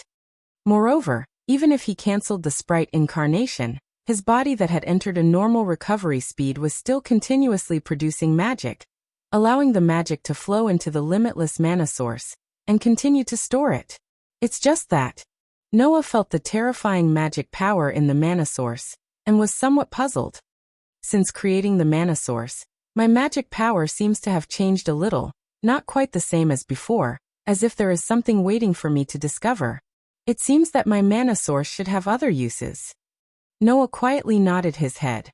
Next, I will slowly explore it. After deciding, Noah raised his head, just in time to see a feather floating in front of him. He reached out his hand and pressed it. In the next moment, Noah's figure disappeared from where he was, and entered the inner part of the world. The feeling of entering a world, Noah had already experienced it many times. In general, this process was not long, and when his vision was restored, Noah would be randomly sent to a place and enter this world. That's right, randomly. In the past, Noah had never been sent to a strange place. Therefore, Noah did not have any vigilance towards this matter. However, this time, Noah was destined to be cheated. When his vision was restored, Noah did not have time to see anything clearly, and his feet suddenly lost weight, causing his body to fall. Plop! Even without having time to react, Noah felt that he had fallen directly into a pool of warm water.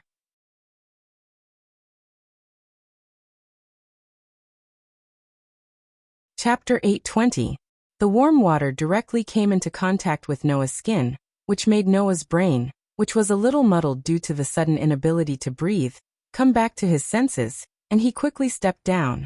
Fortunately, the water level here did not seem to be high, and Noah stepped on the bottom at once, using his body to drill to the surface. Splash! In the sound of water, Noah finally emerged from the warm water and regained his breath. Ah! However, at the same time, a scream resounded throughout the space. The scream was very loud. Although it was very neat, one could still hear the difference in the sound, which proved that the loud and neat scream did not come from just one person. However, the scream was obviously the voice of a woman. Hearing the deafening scream, Noah had a bad premonition in his heart. At that moment, Noah quickly opened his eyes and took in everything in front of him. Then, the scene that was imprinted in Noah's eyes made this young man, who had cultivated his character since childhood, completely stunned. What appeared in front of Noah was a very vast bathroom. To be more precise, it should be a super large bathroom like the imperial baths in the palace. In addition to bathing pools of different sizes and colors in the bathroom, there were also huge trees and natural rocks, walls and pillars made of cut stone, and other indoor decorations were exquisite and solemn, extremely luxurious. What's more, the stone sculptures that sprayed water around the baths seemed to be made of gold. They were dazzling and exquisite. Anyone would have such thoughts about such a bathing pool. Extravagant. It was really too extravagant. That was not the most important thing. After all, if it was purely luxurious, it would not make Noah lose his composure. There was only one reason that made Noah stunned. That was, in this luxurious bathing pool, there were extremely important decorations that turned this place into a paradise. None of them were mediocre, and all of them had perfect appearances. A group of women in their teens to 30s appeared in different postures and positions in this bathing pool, either soaking or lying down. At this moment, Noah was in one of the bathing pools. Therefore, Noah took a good look at those women who all had perfect looks, including those women's naked bodies. The paradise in front of him, without any suspense, made Noah's head dizzy.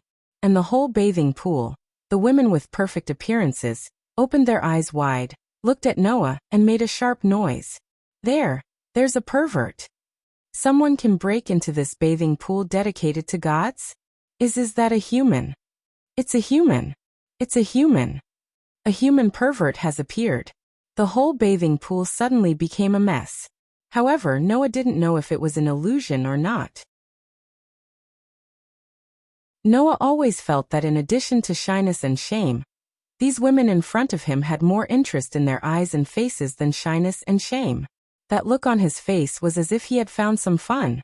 Then, the following development became a matter of course. Catch that pervert. Hearing this, Noah finally reacted. Generally, in this situation there were 3 choices. 1. Explain clearly. 2. Surrender without resistance. 3. Run away. The first option was undoubtedly the way a real gentleman would choose. However, past experience told Noah that at this time, the more he explained, the more chaotic it would be. The second option was a wise move. At least in the end, there was the possibility of being forgiven and explained. However, he had just arrived and didn't even know where this place was. If he surrendered, it might lead to unimaginable consequences. For example, when questioned on how to get in here, how should Noah answer? Could it be that he was cheated by the world for once? Therefore, this option was not feasible. In the end, Noah's forced calm brain gave him an answer that almost made him collapse. Escape. He had to escape. Once he escaped and understood the situation of this world, he would be able to think of a better solution. Splash! The moment he got the answer, without any hesitation, Noah jumped out of the bathing pool and rushed to the exit next to him. He escaped. That pervert escaped. Catch him. The group of women with perfect appearances immediately changed their shy and indignant looks. Like children who had seen some interesting toys, they did not hesitate to climb out of the bathtubs and swarm towards the outside. After rushing out of the bathing pool, Noah found that he was in a very magnificent building. The style of the building was a bit similar to ancient Europe, very much like the Western palaces, very luxurious. The reason why Noah felt like he was in a Western palace was that in such a corridor, there were members who looked like guards, wearing staff uniforms. They looked like soldiers on patrol.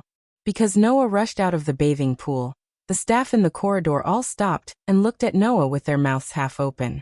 That was natural. Seeing a man rush out of the women's bathing pool, anyone would be stunned. Noah could only curse secretly. Before the staff could react, he rushed forward, broke the glass of a window, and rushed into the street. Only then did the neatly dressed women rush out of the bathing area. He escaped to the street. You've got guts, human. He even dares to peep at the goddess. We must catch him. Quick. Don't let him escape. As if they were enjoying a game of hide and seek, a group of people who called themselves goddesses directly jumped out of the window that Noah broke and chased in the direction of Noah. Among them, there was one person who stayed behind. It was a woman with vermilion hair and eyes that seemed to emit a faint red light in the darkness. However, her vermilion hair was tied into a ponytail, and her eyes were slightly narrowed. She looked very likable and more or less had a neutral feeling to her. That group of idiot goddesses, how can they catch up with him like this? That human skill looks good, but we gods can't use divine power in this world. Even our body is only at the level of an ordinary person, so it's impossible to catch up with him. Saying this, the woman with the vermilion ponytail smiled. Fortunately, my clan is waiting for me nearby. Watch me take him down. After saying this, the woman with the vermilion ponytail seemed to have found a fun game, and ran in another direction. It was not until this time that the surrounding staff reacted, and one by one, they began to make a noise. Someone actually broke into the bathing area used by the goddesses. And it looks like it's a human. Where did this human come from so brave? He's simply a brave man. It's a pity that he has aroused the curiosity of those goddesses. That man will probably be played with, right? I'll be toyed with. He'll definitely be played with. Noah, the initiator, did not know that after breaking into the women's bathing area, not only was he not despised by outsiders, but he was also respected and worshipped. Although compared to respect and worship, there was more pity. Where did he go? Where did he run to? Did he let that pervert escape? Did you see a human male with black hair, completely soaked? A group of goddesses caused a commotion on the crowded street. Some looked around, some directly grabbed a passerby to ask, and while causing a commotion, they scattered and acted separately. Noah, who was hiding on the top of a building, looked at the commotion on the street below with some lingering fear, and the corners of his mouth twitched. They actually came out personally to catch him. Aren't these women too tough? I'd better hurry up and leave. Noah retracted his head, jumped from the side, and entered an alley. Just as Noah was about to enter the depths of the alley, the light above his head was suddenly blinded. Whoosh! A figure descended from the sky, and with a spin, its leg was like a whip, carrying the sound of the wind as it landed on Noah's head.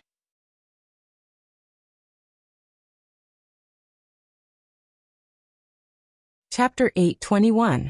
Who, when the leg whip, which carried the sound of the wind, landed fiercely on Noah's head, Noah only saw a head of elegant golden hair.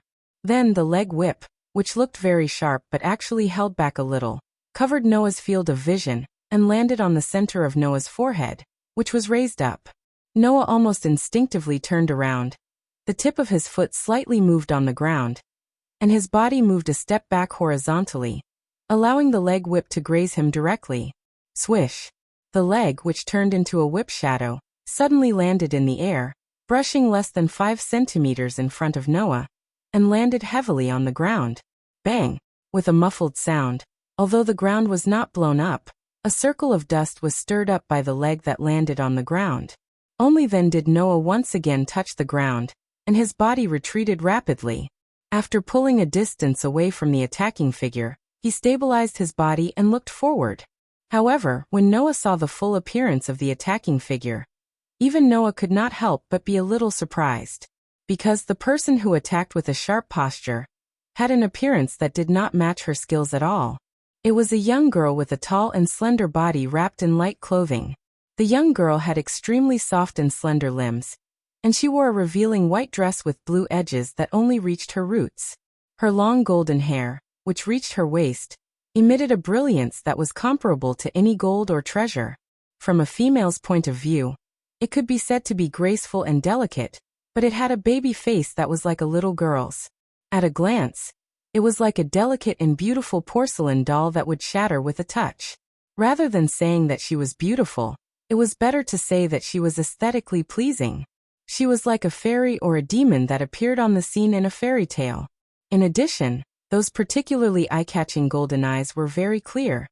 So clear that they were somewhat transparent. It was definitely enough to make people stunned when they saw this appearance. The only imperfection was that there was almost nothing that could be called an expression on her beautiful face that was comparable to a celestial immortal's. Moreover, on her waist there was a sword. Such a young girl, who made people think of a princess, and not a skilled warrior, looked at Noah with a calm and steady gaze, and withdrew her leg that was about to smash the ground.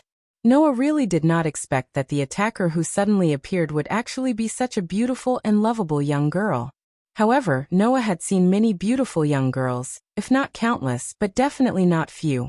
Naturally, he would not be distracted by that overly delicate young girl. He was just a little surprised and frowned. Because other than that young girl, several other footsteps began to sound, and they were approaching this side. Then a few women rushed into the alley. "What? Did you find that pervert?" The one who said this was Lution. She had healthy, wheat-colored skin, and there was not a trace of gloominess on her face. One could tell at a glance that her personality was quite similar to Lution's. She was dressed like a dancer, with her chest exposed and back exposed. Only a thin piece of cloth covered her upper body, and a long wrap around her waist, exposing her graceful body without hesitation. That's the pervert? Beside the young girl was a young girl who, except for her waist-length hair, temperament, and body shape, looked like she was carved out of the same mold as the young girl. There was no doubt that they were sisters. Moreover, in terms of appearance and temperament, the former should be the more mischievous younger sister, and the latter should be the calmer and more mature older sister. Then, in addition to the healthy wheat-colored sisters, there was also a woman who ran over panting. She was dressed in a somewhat neutral manner, with a red ponytail and narrowed eyes. Seeing the woman with the red ponytail, Noah secretly cursed in his heart. If he remembered correctly, in the large bathhouse just now, the woman with the red hair seemed to be among them. In other words, these young girls in front of him were all here to catch Noah. Ha! Ha!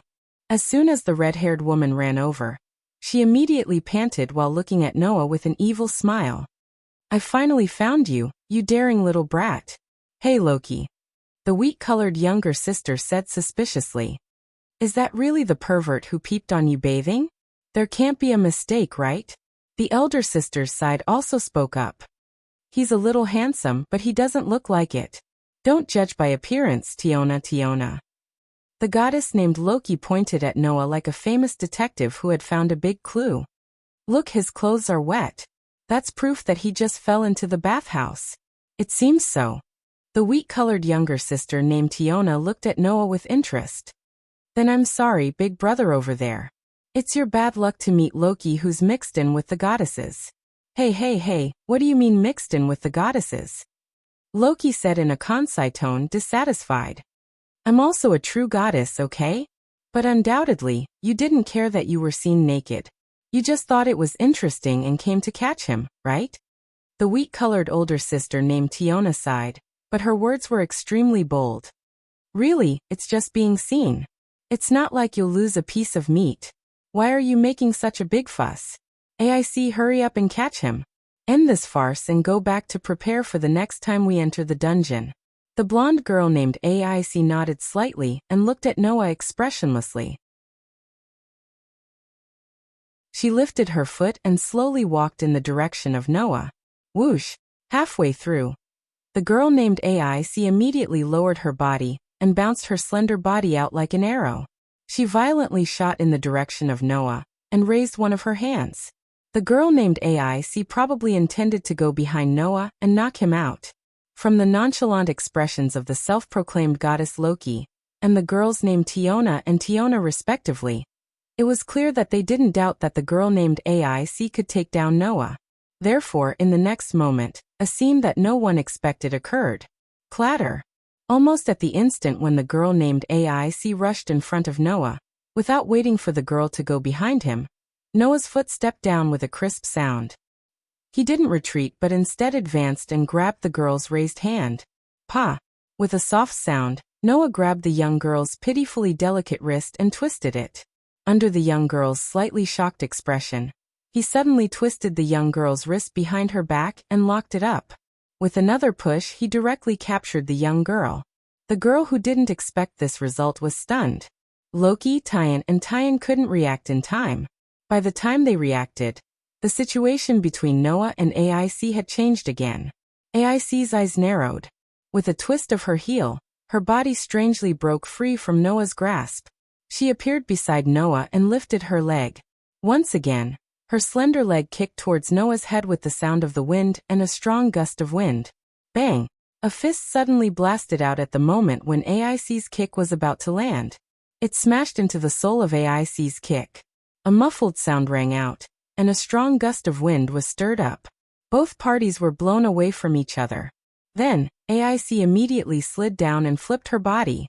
Her right palm supported her body on the ground, and her other leg made a half circle in the air. Then, she swung her leg toward Noah's neck. Bang! However, this attack landed on an arm that had been raised up at some point in time, causing another muffled sound to ring out. The force seemed heavy, but it didn't make Noah retreat even a step. This time, not only Loki, Tiona, but even AIC herself was surprised.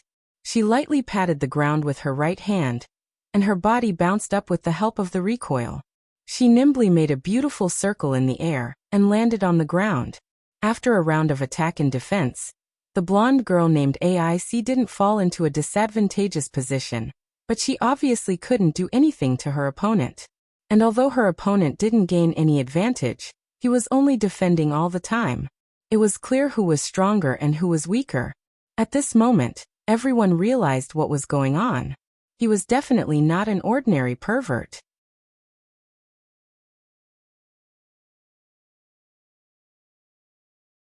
Chapter 822.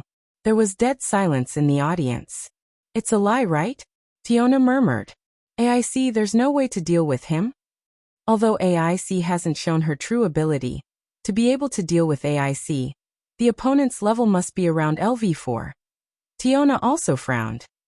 But it's impossible for an existence above LV4 to not be famous, right?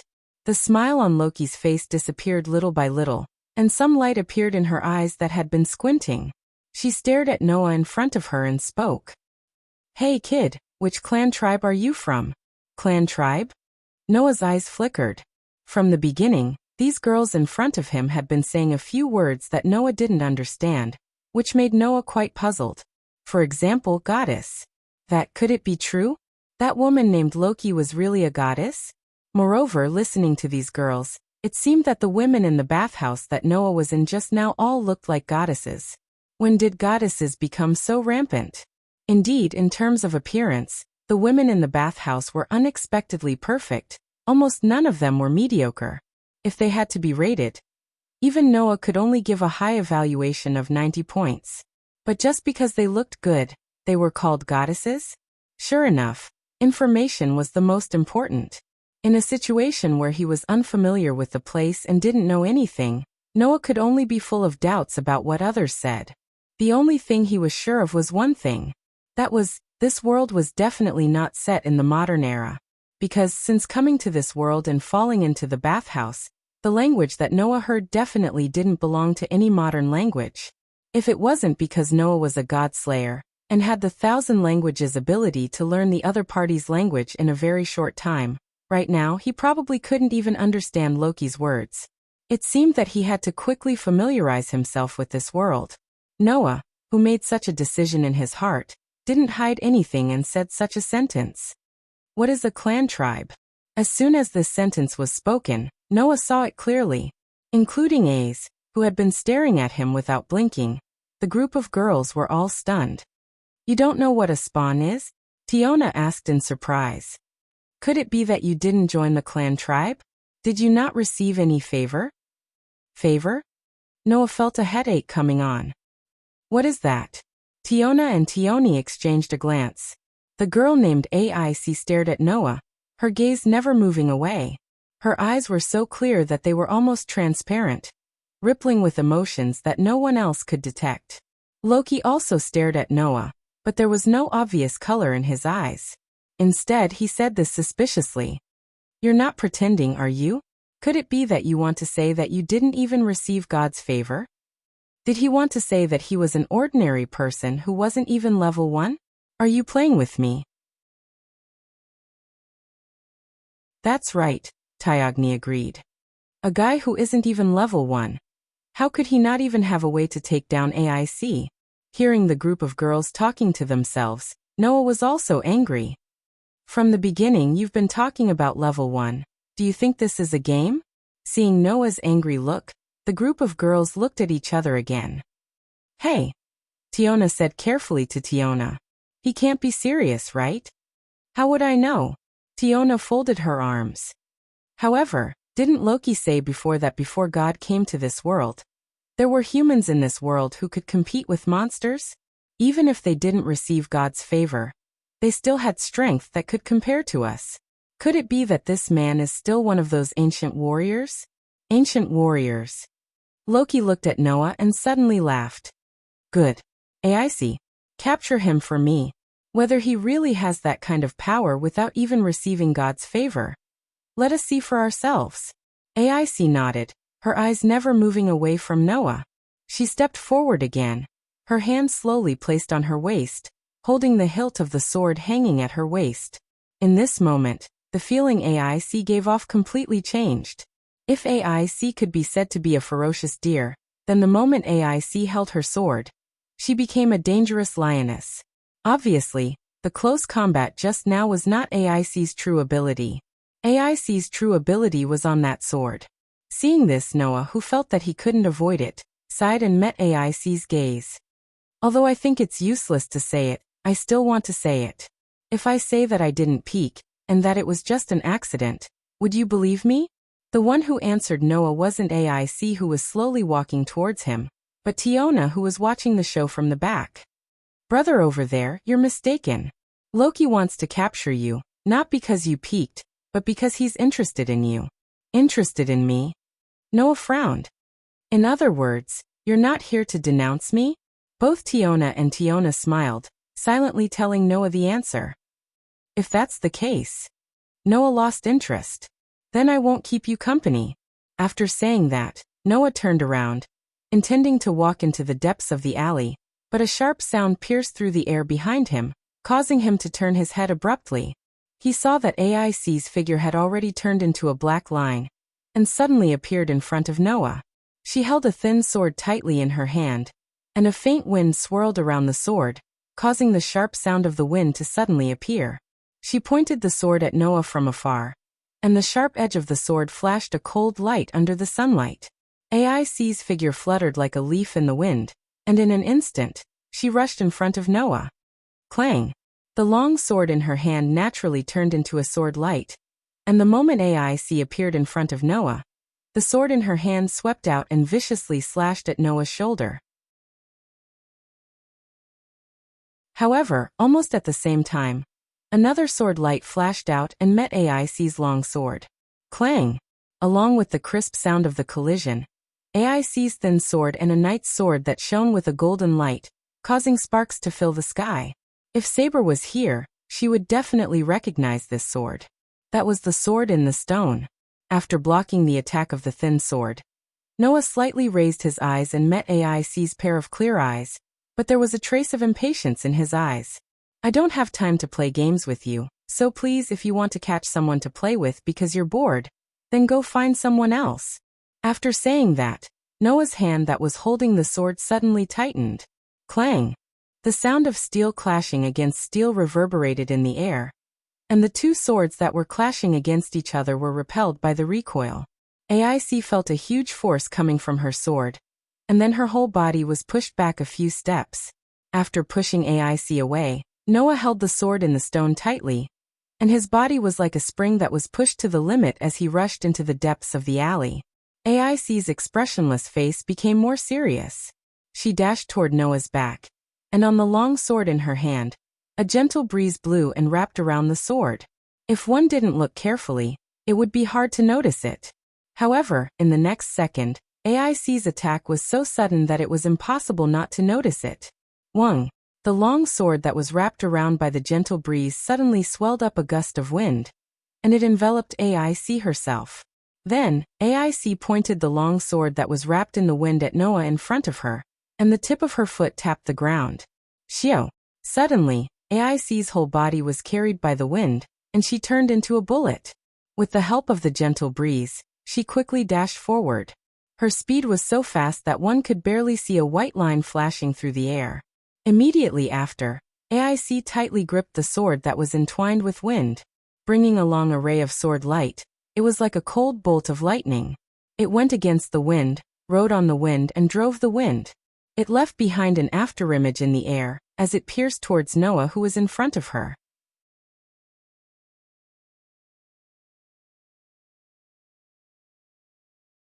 Chapter 8:23. Xiao. Amidst the piercing sound, the golden-haired girl who had transformed into a bullet wielded a long sword that stirred up a gentle breeze. She cut through the void like a ray of light that suddenly flashed through space. Like a meteor, she violently shot in the direction of Noah, who was planning to retreat. Noah, who had no intention of accompanying the other party, could only knit his brows when he sensed the wind that came from behind him. His body suddenly paused.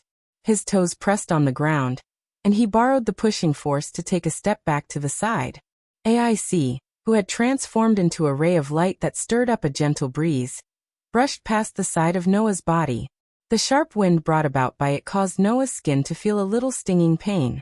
However, this was not the end. Just as she brushed past Noah's side, AIC's delicate body immediately turned in midair. Like a bolt of lightning that turned around, she drew a beautiful arc and once again shot in the direction of Noah's direction.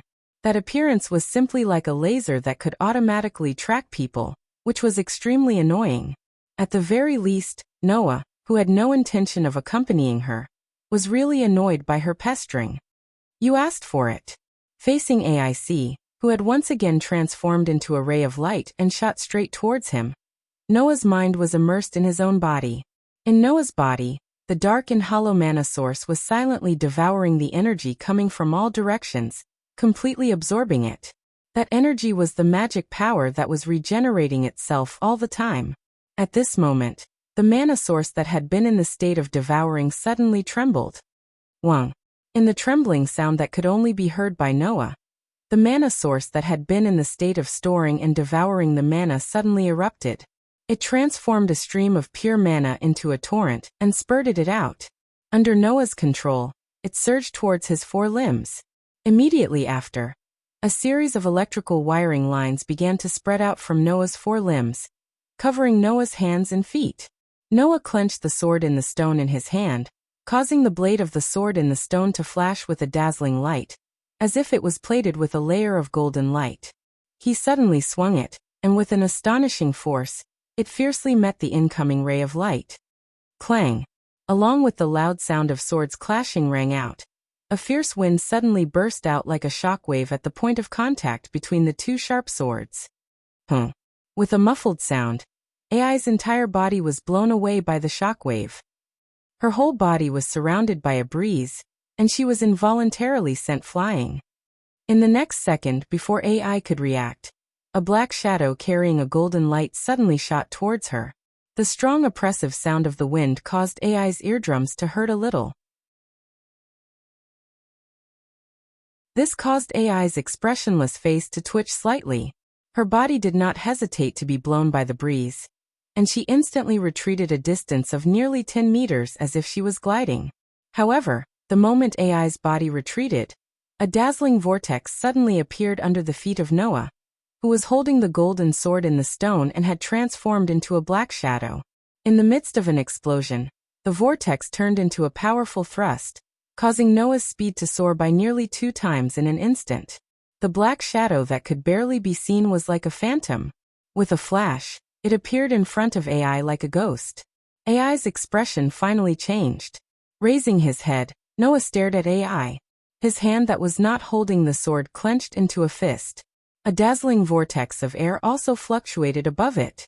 Mixed with a terrifying gust of wind, it carried an ear-piercing sound as it mercilessly blasted towards AI's beautiful face. Clang! The fist that carried an astonishing force and dazzling vortex of air suddenly smashed onto the sword that AI's hurriedly raised. The terrifying impact directly turned AI into a fragile flower petal that was blown away by a gust of wind. The aftermath set off a shockwave that sent AI's slender body flying. AI, Loki, Tiona, and Tiny cried out in alarm. AI's feet fiercely stomped on the ground. She rubbed against the ground and plowed a trail. After rubbing against the ground for more than 10 meters, she barely managed to stabilize her body. Coincidentally, the direction that AI's body was flying towards was exactly where Loki, Tiona, and Tiny were. Therefore, by the time she stabilized herself, her back was already close enough to touch Loki, Tiona, and Tiona's group. Seeing this, Noah smiled triumphantly and tossed out the sword in the stone in his hand. A golden ripple fluctuated in the surrounding space and swallowed up the sword in the stone that had been tossed up. "Oh no!" Tiona shouted. "He's going to escape. Don't let him escape." Loki was anxious. "All of you, attack together and catch him. Catch me." Noah reached his hand into the golden ripple that fluctuated in the surrounding space and took out a necklace. "You'd better eat by yourself." After saying that, Noah threw the necklace in his hand into the air. Clang! A burst of dazzling light suddenly burst out from the necklace, illuminating the entire space in an instant. A's, Loki, Tiona, and Tyogni all shut their eyes out of reflex and put their hands before their eyes to block the blinding light. Not long after, the dazzling light suddenly disappeared without any warning. The group of girls quickly opened their eyes and looked forward. Over there was only a dark alley, which was unusually empty. As for Noah, he had naturally disappeared without a trace. "Oh no," Tiona sighed. "He got away. He actually managed to escape." Tioni blinked as he looked at Loki. "Loki, what should we do next? What should we do?" "Of course, we're going to keep looking." Loki giggled. His eyes, which had narrowed into slits, were shining brightly. If that little guy really didn't even receive the favor, and yet he was beaten up so badly by AI's hands, how can I let him go? What? Tiona's interest was piqued. "Loki, do you want to pull that big brother into our clan?" "Of course," Loki said without hesitation. "That's a human who didn't even receive the favor. Yet he was able to deal with the LV5 AIs. If we don't pull him in, are we going to wait for him to be poached by the other clan?" Tiona and Tiny nodded in understanding. Potential. The meaning of this term wasn't that Noah only had potential and no strength, but that Noah had room for improvement. From Loki's words, it could be inferred that a girl like AI could have such amazing fighting strength because she received the so-called favor. In the eyes of Loki and the others, if Noah had also received the so-called grace and was able to fight against Ace, who had received the grace, then he would definitely become very powerful. Under such circumstances, who would be willing to let Noah go? I just thought it was interesting, but I didn't expect to have such an unexpected gain. When I go back, I have to let those little guys quickly collect information about him. Loki was somewhat impatient. Don't let the other gods find out. From Loki's expression, it could be seen that her interest was completely piqued. Tiona and Tioni, on the other hand, didn't seem to care. Only AI's awe-inspiring aura when facing Noah completely disappeared and was replaced by a confused expression. "Hey Loki." AIC tilted her head and asked in a soft voice like a lost child. Her voice was so soft that it made people feel tender and protective towards her. Can he become so strong without receiving the favor? Hearing AI's words, Loki's expression became more or less serious. There will never be a lack of special existences in this world. That little guy is just one of them. Hearing this, AIC nodded her head as if she understood. She turned her head and looked at the empty alley. It was as if she could see the figure that was still standing there not long ago.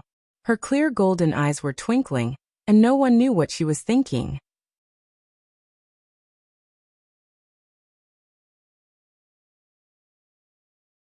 Chapter 8:24.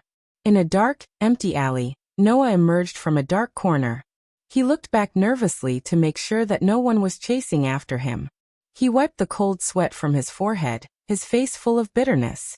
Why is it so noisy when I just arrived in this world? Doesn't this remind me of bad memories? Noah still remembered that when he had just entered the world of the God Slayer, he had been defeated by that idiot Tony not long after he had entered the world of the God Slayer. Everyone around him had been in a state of chaos. That experience could be said to be Noah's dark history, and he did not even want to talk about it. Today's experience gave Noah a sense of déjà vu when he first arrived in the world of the God Slayer. No matter how he thought about it, it was annoying. More importantly, there seemed to be the existence of gods in this world. Although they were certainly different from the god of disobedience in the world of the God Slayer, there was no doubt that the gods in this world could also move about in the world where humans lived. After all, the grace of the gods is mentioned. Whether this god is a real god or not, this world doesn't seem to be that simple. As a God Slayer, when he encountered an enemy god, his body would automatically be filled with a sense of power. Noah didn't know if this reaction was the same when he met the gods of other worlds. In different worlds, the definition of God was more or less different. In different worlds, if there really was an existence called God, it was also very suspenseful whether it was the same or not. At least, until now, Noah had never met a god who was omnipotent in a broad sense.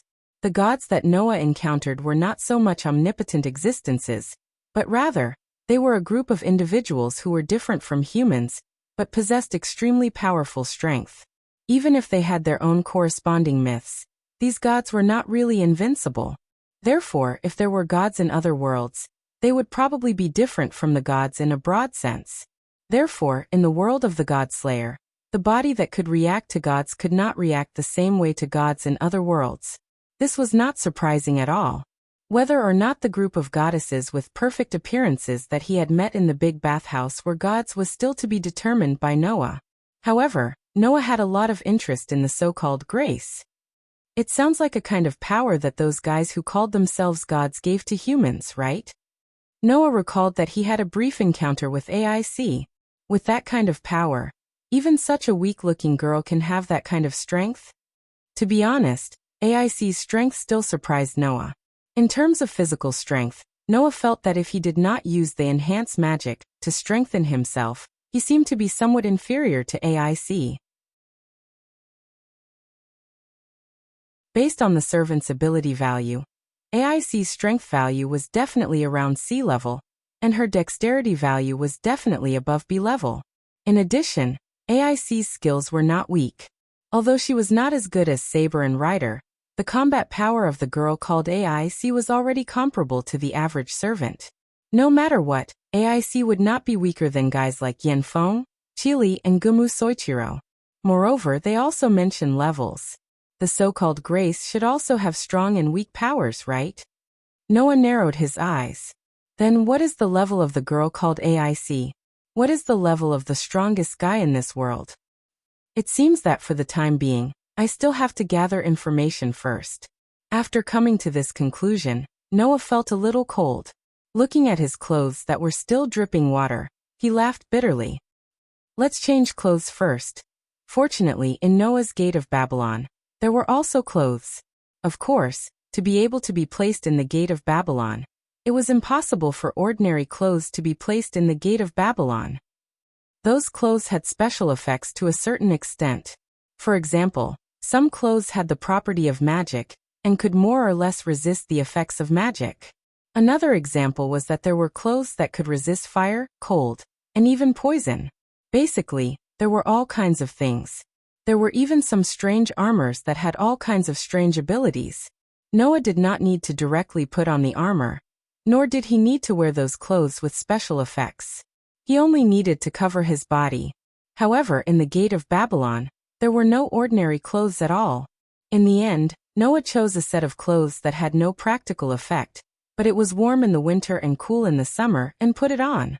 Although he did not know the specific situation of this world, when Noah was escaping from the pursuit of the goddesses, he inadvertently caught a glimpse of the clothes of the people on the street. They were not modern clothes, but more or less similar to the clothes worn by the people of the old era. It was like a dancer's style, or a Greek style, everything was there. Noah chose a set of clothes that was closer to this style. In fact, it was just a set of old-fashioned knitted sweater and trousers with a knee-length coat. After feeling that there was nothing strange, Noah looked around and walked to the place where there were sounds of people. Hua! On the busy street, the noise was like the noise of a busy city, and it went straight to the sky. Standing in the middle of the street, Noah looked at the people coming and going, and was somewhat speechless. This was because Noah did not only see humans like himself. Here there were people with a pair of long ears and a rather outstanding appearance. Here there were people with the ears and tails of some kind of animals, and some of the characteristics of beasts. Here, there were people who were only half the height of an ordinary adult, but looked to be around 30 to 40 years old. Here there were people who were similar to humans, but had explosive muscles and bold and cool clothes that would make people feel shy. Then, on both sides of the street, there were similar shouts coming from the stalls. Brother Elf over there. Come and take a look. There's equipment suitable for orcs here. Clothes that can even match the size of the dwarfs. Come in and take a look. Lords of the Amazon. Don't you want to look at the fruits here? Elves? Orcs? Dwarfs? Amazon? One by one, the names of the races with a fantasy style entered Noah's ears, and Noah rubbed his temples. I see, if this is a world where not only humans, but also other races that only exist in legends live, then it's not strange that there are gods. In Greek mythology, Norse mythology, Celtic mythology, and various other famous mythological systems, there were all kinds of content about humans and other races living together. In the world known as the mythological era, it was a common thing for mythological creatures to run amok. Races like elves, orcs, and dwarfs also appeared frequently. It seems that this is a world similar to the mythological era. Noah walked forward while observing his surroundings without leaving a trace. If this is a world like this, then it's no wonder that a random girl has such strength. Noah, who said this, didn't know that even in such a world, the strength of the girl named AIC was top-notch. Noah didn't know about this until later. Now he was still in a state of being kept in the dark. No matter what, the most important thing now is to gather information. Noah thought to himself. Based on the style of this world, there should be places like taverns, right? Since ancient times, taverns were the easiest places to gather information. Just by listening, those who were drinking and bragging would reveal a lot of information. With this thought in mind, Noah started to pay attention to both sides of the street. Not long after, a building that was similar to the other shops on both sides of the street, made of stone bricks and wooden planks, entered Noah's field of vision. It was a two-story building that extended backwards. On the signboard hanging in front of the shop, there were these words: Mistress of Fertility.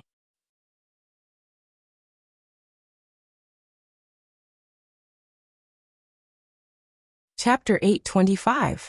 The Mistress of Fertility. Looking at the words written on the signboard hanging in the shop, Noah also spent a lot of effort to recognize it.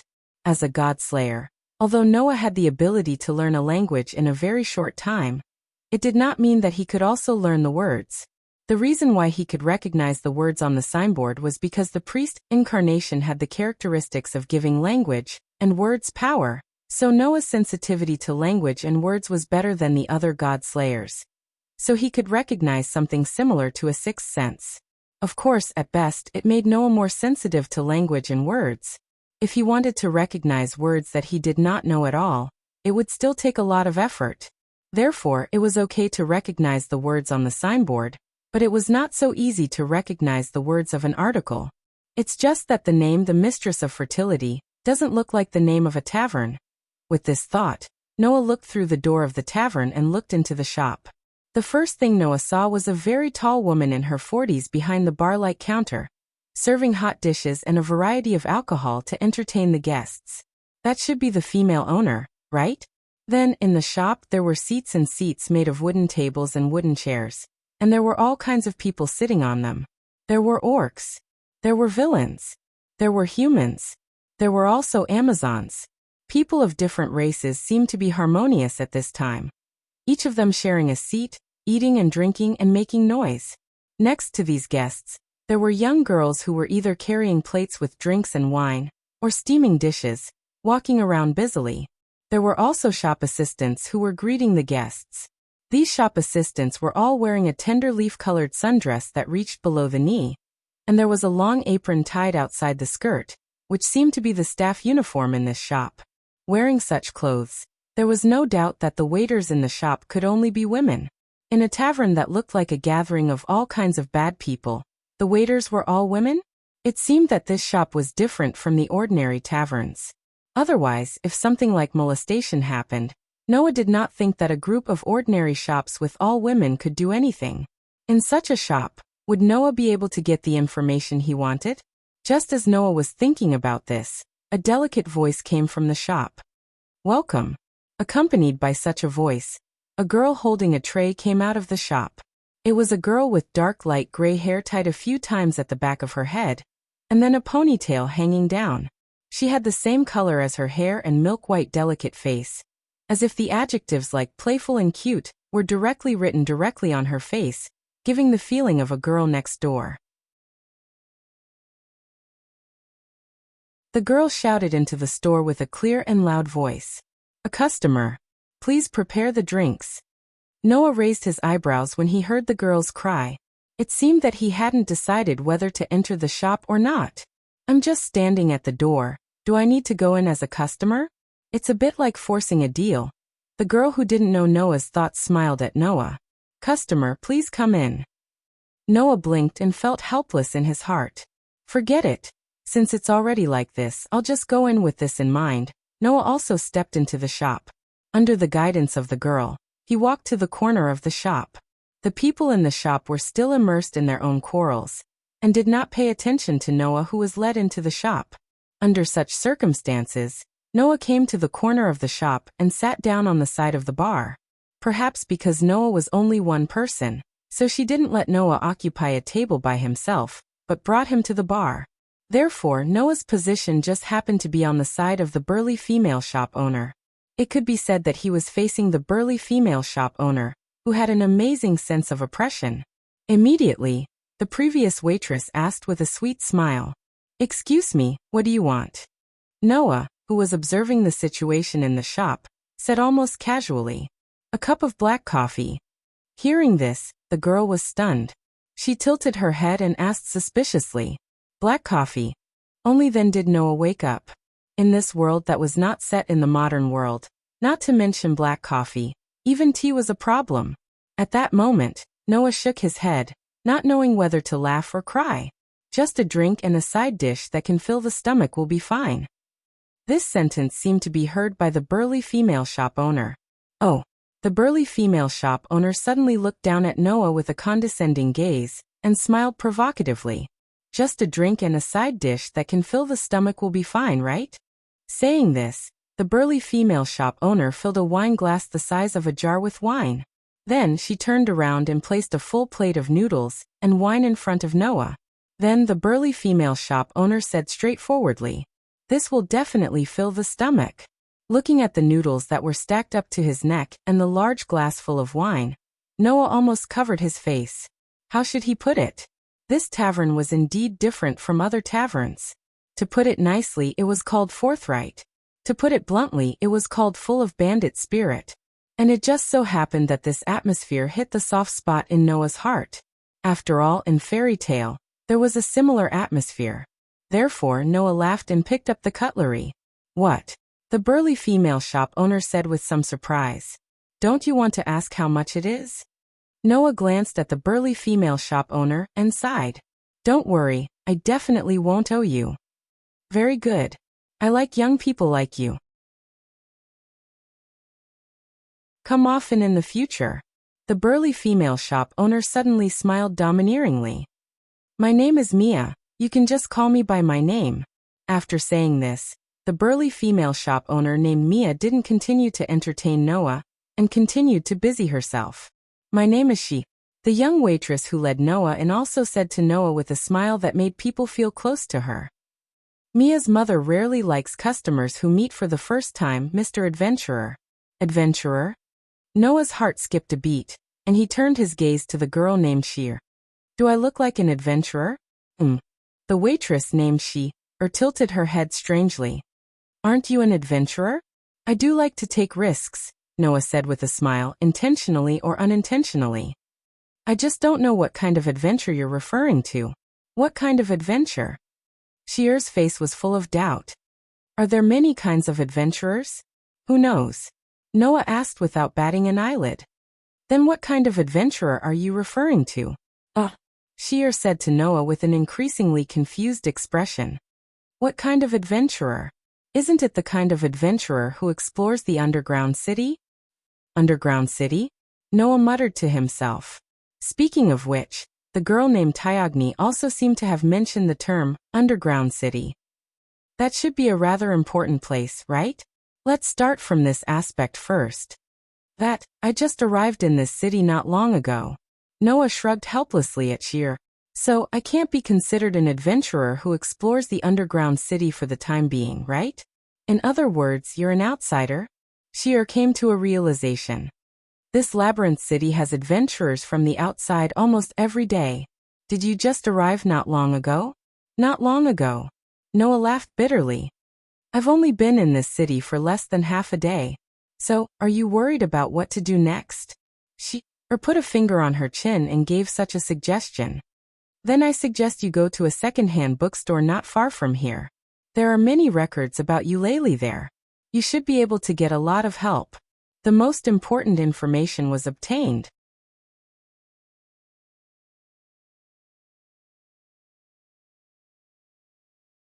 Chapter 826. In the corner of the city, there was a bookstore. At this time, Noah was in the bookstore. After learning about the existence of this bookstore from Shier, Noah rushed to this bookstore almost immediately after he finished his meal, and plunged into it. His purpose was to get some information about this world.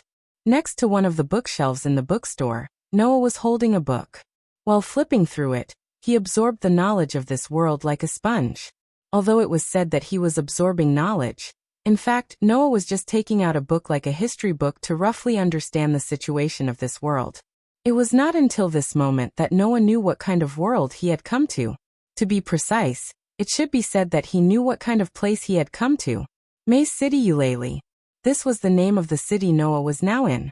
This was a huge city built on a maze known as the Underground City. In this city, there was an organization called the Guild, which was the manager of this city. With the Guild managing this city and the huge maze called the Underground City as the core, there were people from all places and races, including humans, who made a living here. It was a thriving city. That was Eulalie.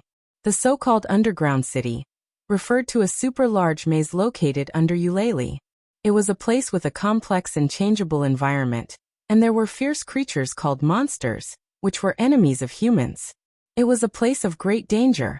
The guild managing this city also had the responsibility of controlling this dangerous place and encouraging people from all over the world to explore the underground city and defeat the monsters that threatened humans. The people who explored the huge maze called the Underground City and used the materials obtained from the underground city as a source of income were commonly known as adventurers. Whether it was elves, orcs, dwarves, or Amazons, including humans, as long as they explored the underground city as an activity, they were adventurers. Of course, in Eulalie, not only were there people from all over the world living together, but there were also gods from the heavens living here. They were transcendent existences that descended from the heavens 1,000 years ago. They were the source of God's grace, bestowed upon the inhabitants of the lower realm. Because the life in the heavenly realm was very boring, these existences that surpass human intelligence began to interfere in the lower realm with the attitude of a game. They descended on this land and set the rules that prohibited the use of divine power. They had to live in a state no different from ordinary people, like the residents of the lower realm. In other words, these gods were a group of transcendental existences who prioritized their own entertainment and experienced everything in the lower realm. Apart from that, they had no other purpose. Food, hobbies, friends, art, and even illness. The gods were always enjoying the life that only the inhabitants of the lower realm could have, and they never got tired of it, as if they were playing a game. In order to be able to eat, drink, and play, These gods who sealed their own power would bestow the power called grace to the inhabitants of the lower realm, allowing the inhabitants of the lower realm to join their subordinates and form a faction. This faction was the clan. Simply put, it was a force that was built around a certain god. What these forces called clan would do, it could be seen as the inclination of the god at the center. Some of them explored the underground city as a business, some opened shops and did business as a business, some grew food as a business, and some directly established a huge country. Its scale and nature were varied, nothing was too strange. No matter which race people were from, once they joined the god's clan, they had to work for the god. This was because the god would bestow the power called grace to their clan, so that they could change from ordinary people without any power to heroes and strong enough to compete with monsters. Therefore, under the grace of many gods, people would usually join a clan, get to know companions of the same faction, and go on adventures, trade, entertainment, and even fight. This was the current situation of this world. Not only Eulalie, but there were also gods and their clan in various places all over the world. It was just that compared to Eulalie, who had the underground city, there were fewer of them. And just as Noah knew, the people who received the grace of the gods were either strong or weak, and were usually differentiated by levels. The higher one's level, the more powerful one's power would be. The gods came to this world for fun? Noah closed the book in his hand and faintly sighed. Even so, these gods that came from the sky still changed the situation of the whole world. Wasn't that right? Originally, if there were no gods, then even if this world was a world with various races, it wouldn't be like now, where the gods were the center. Now, with the arrival of the gods, in addition to the grace they brought, the various races on this land had formed factions around the gods. They had joined their families, and became laborers who had to pay for the gods' food, drink, and entertainment. Of course, the arrival of the gods wasn't all bad. At least, people received power from the grace of the gods. It was said that before the gods came, the underground city already existed. At that time, although there were some people who could fight monsters and could be called heroes and warriors, it was definitely not as common as it was now. Therefore, at that time, the monsters produced by the underground city would even invade the surface and flock to all parts of the world, bringing unimaginable disasters to all parts of the world. Now, the people of the lower realm who received the grace of the gods were no longer like in ancient times, where they could only be slaughtered by monsters. In this era, the underground city was already controlled by the people of the lower realm who had received the grace of the gods, and basically no monsters would invade the surface anymore. It was also because there were still some brave people and heroes who could fight monsters in ancient times, that Loki and the others were surprised by Noah's fighting strength without receiving the grace. Ever since the power of the grace was obtained, no matter what race they were, when they wanted to obtain power, they would choose to join the clan and receive the grace bestowed by the gods, instead of clumsily training their mortal bodies. Moreover, no matter how hard they trained, it wasn't that easy to obtain the power to match the person who received the grace. If an existence like AIC was in ancient times, she would definitely be the most dazzling hero. No, even in this era, an existence like AIC was the most dazzling. The grace of the gods? Noah scratched his cheek. Well, it's true that I'm more or less interested. Shrugging his shoulders, Noah stuffed the book back into the bookshelf. Just as he was about to continue looking for other books, a voice entered his ears. "Grandpa, I'm here again." This was a very delicate and clear voice. Judging from the voice, the other party should be underage, right? And the grandpa she was talking about should be the owner of this bookstore, right? The owner of this bookstore was an old grandpa. When Noah came in, he also knew which book was the most useful to him, so he saved the effort of looking for it. Then the old grandpa's voice began to sound. "Is it you again? Goddess Hestia? Didn't I say that I won't join your clan? Why won't you join? But isn't there not a single person in your clan? So there will be one soon. Okay, whatever the goddess says. Goddess? Could it be? It's one of the goddesses that I saw naked in the bathhouse again?"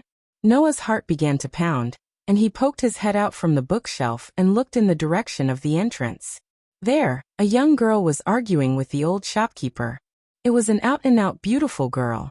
She had lustrous long black hair, but tied into two ponytails hanging on both sides.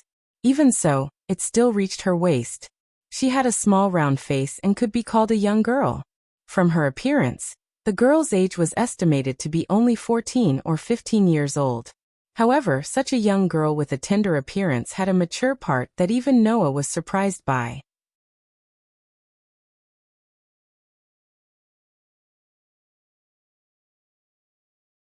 Chapter 8:27. This should be the first time that Noah ridiculed himself as a pathetic man. Out of a man's nature, even if he didn't have any strange thoughts in his heart, Noah's eyes couldn't help but move to a certain part of the girl who was arguing with the shop owner. He saw that the girl, who was only about half of Noah's height and looked to be only 14 or 15 years old, had a full upper body that would make any woman tremble. Undoubtedly, she was a young girl with a lowly appearance, but her upper body was so ridiculous that it made people doubt their own eyes. However, this also made Noah heave a sigh of relief. After all, with such obvious characteristics, if this goddess named Hestia was also in the bathhouse just now, then Noah would definitely have noticed it.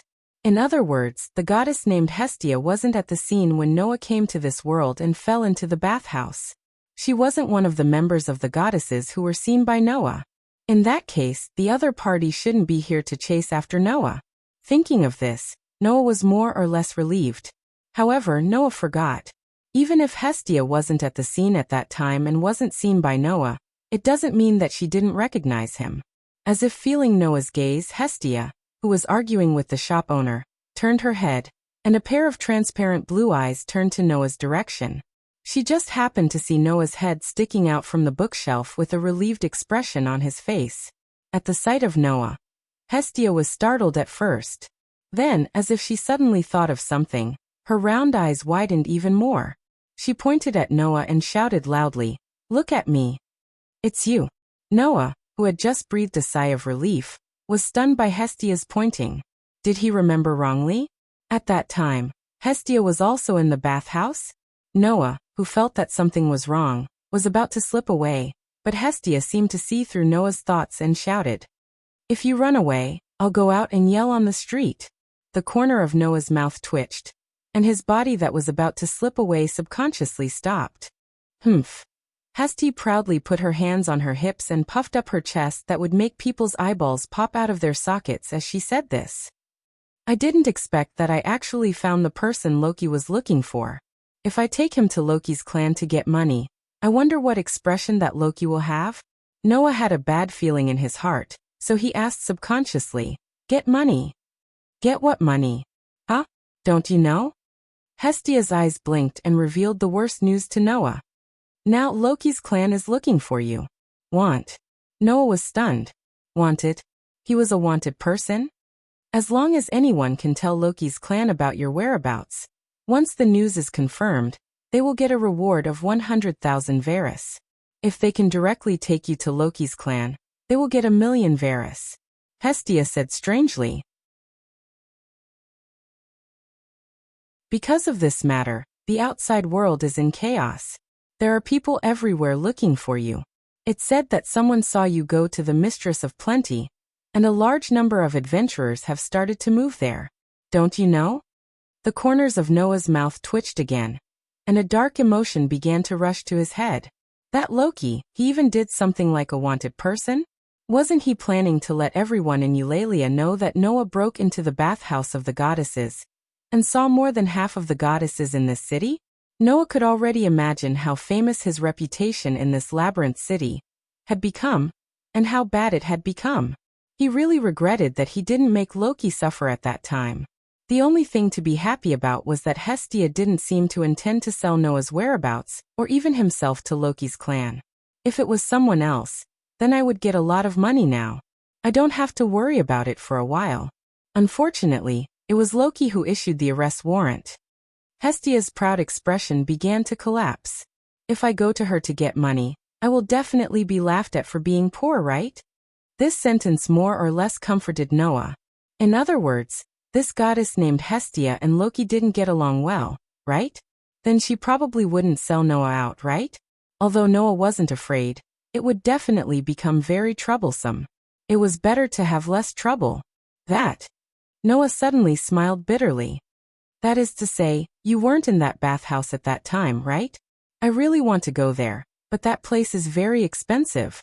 I don't have that much money to enjoy there. Hestia stared at Noah. Don't tell me you want to see me naked? Hearing this sentence, Noah couldn't help but move his eyes down and look at Hestia's unscientifically full upper body. Then he quickly raised his eyes and took a step back. In that case, there is no enmity between us. Let's say goodbye here. After saying that, Noah was about to turn around and leave, but Hestia called out again. Wait. Perhaps she didn't want to say enough, so she ran to Noah and hugged one of Noah's arms. Make it clear to me first. Noah could clearly feel a wonderful sensation passing through his arm and into his nerves. He could even faintly hear the sound of something being squashed and flattened. His left foot, which had just lifted up, almost tripped on his right foot. Then he fell to the ground headfirst. What are you doing? Noah almost reflexively began to struggle. You don't want to sell me for money, and I didn't see you naked, right? Why are you still grabbing me? That's true, but I still have a question. Hestia didn't let Noah's hand go, as if she didn't realize that she was giving Noah benefits. Unless you answer me, I won't let you go. Noah stretched out his other hand and pressed Hestia's head, pushing it away. If you have a question, just ask. Do you have to be so touchy? Hurry up. Hurry up and ask. Hestia ignored Noah's struggle and stared at Noah fiercely. Let me ask you, why did Loki put you on the wanted list? If you just happened to see her naked, that airport would never go through so much trouble to put you on the wanted list. You must have done something that made her have to find you. Should he say that Hestia was worthy of being a god who had lived for countless years? Even if she sealed her power in the mortal realm, and became no different from an ordinary person, even if she looked like a willful little girl, she was still a god. Perhaps not only Hestia, but also the other gods would suspect Loki's intention to go to such an extent. As for Noah, it was impossible for him to really understand what Loki was thinking. How would I know what that idiot with a Kansai accent is thinking? Noah, who couldn't push Hestia away, could only helplessly cover his face. She just finds it interesting, right? Because I didn't accept the favor, and almost beat that little girl named AIC to the ground? Huh. Hestia's cute face froze, and she asked tentatively with a stiff expression. What did you just say? Almost beat AIC to the ground? Is AIC that AIC? That's not right. Hestia suddenly realized something and cried out in alarm. You haven't accepted the favor, yet? What's wrong? Noah frowned. Is it strange? Hestia didn't speak. She just stared at Noah. When she was sure that Noah didn't seem to be lying, she let go of Noah's hand, turned sideways and muttered to herself. Without accepting the favor, how could he deal with the trump card of Loki's clan? That's why he was targeted. Could it be that Loki wants to poach him into his own clan? That's why he's wanted like this? Hestia turned her head and stared at Noah with sparkling eyes as if she was looking at a treasure.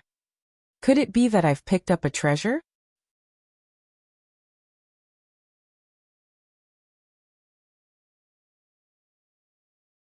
Chapter 8:28. Even Noah had the urge to run away when he was stared at by Hestia's glittering eyes, as if she was going to swallow him whole. However, Noah also heard Hestia's mutterings. If Loki had really taken a fancy to Noah because he had forced the girl named Ace to retreat without receiving any favor, and planned to poach Noah into his clan, then it would be reasonable for him to go through so much trouble to put out a bounty. However, to Noah, this reason made him politely decline.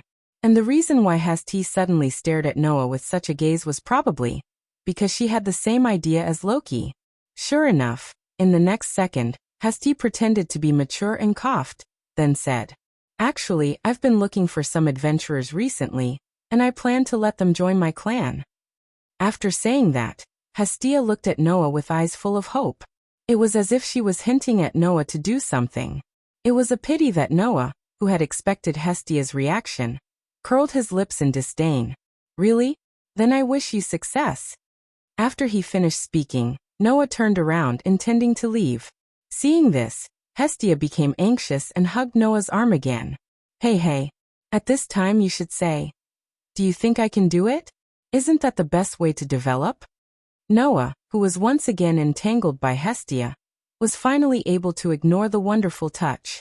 He helplessly said as he played tug-of-war with Hestia, "I'm sorry, I'm such an unromantic man.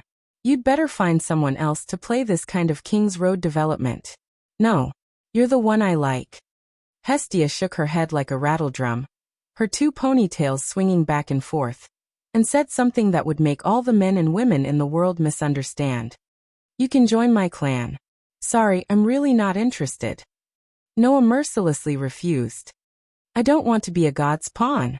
For the sake of eating, drinking, and having fun, the gods from the heavens bestowed the power called grace to the inhabitants of the lower realm, and let the inhabitants of the lower realm who received their grace become members of their clan and help them do things. Wasn't that just a pawn?" Of course, this was a bit unpleasant to hear. After all, some clans' main activity was to do business. The relationship between the gods and the people of such clan was actually more similar to the relationship between a superior and a subordinate. If there were inhabitants of the lower realm who wanted to engage in business, make money, and support their family, then joining a clan with this kind of nature was not a bad thing. But generally speaking, that was only under the circumstances of necessity. Since Noah had the Gate of Babylon, he no longer needed to think about how to make money by himself. In the Gate of Babylon, piles and piles of gold and silver treasures had been piled up into mountains, so how could Noah lack money?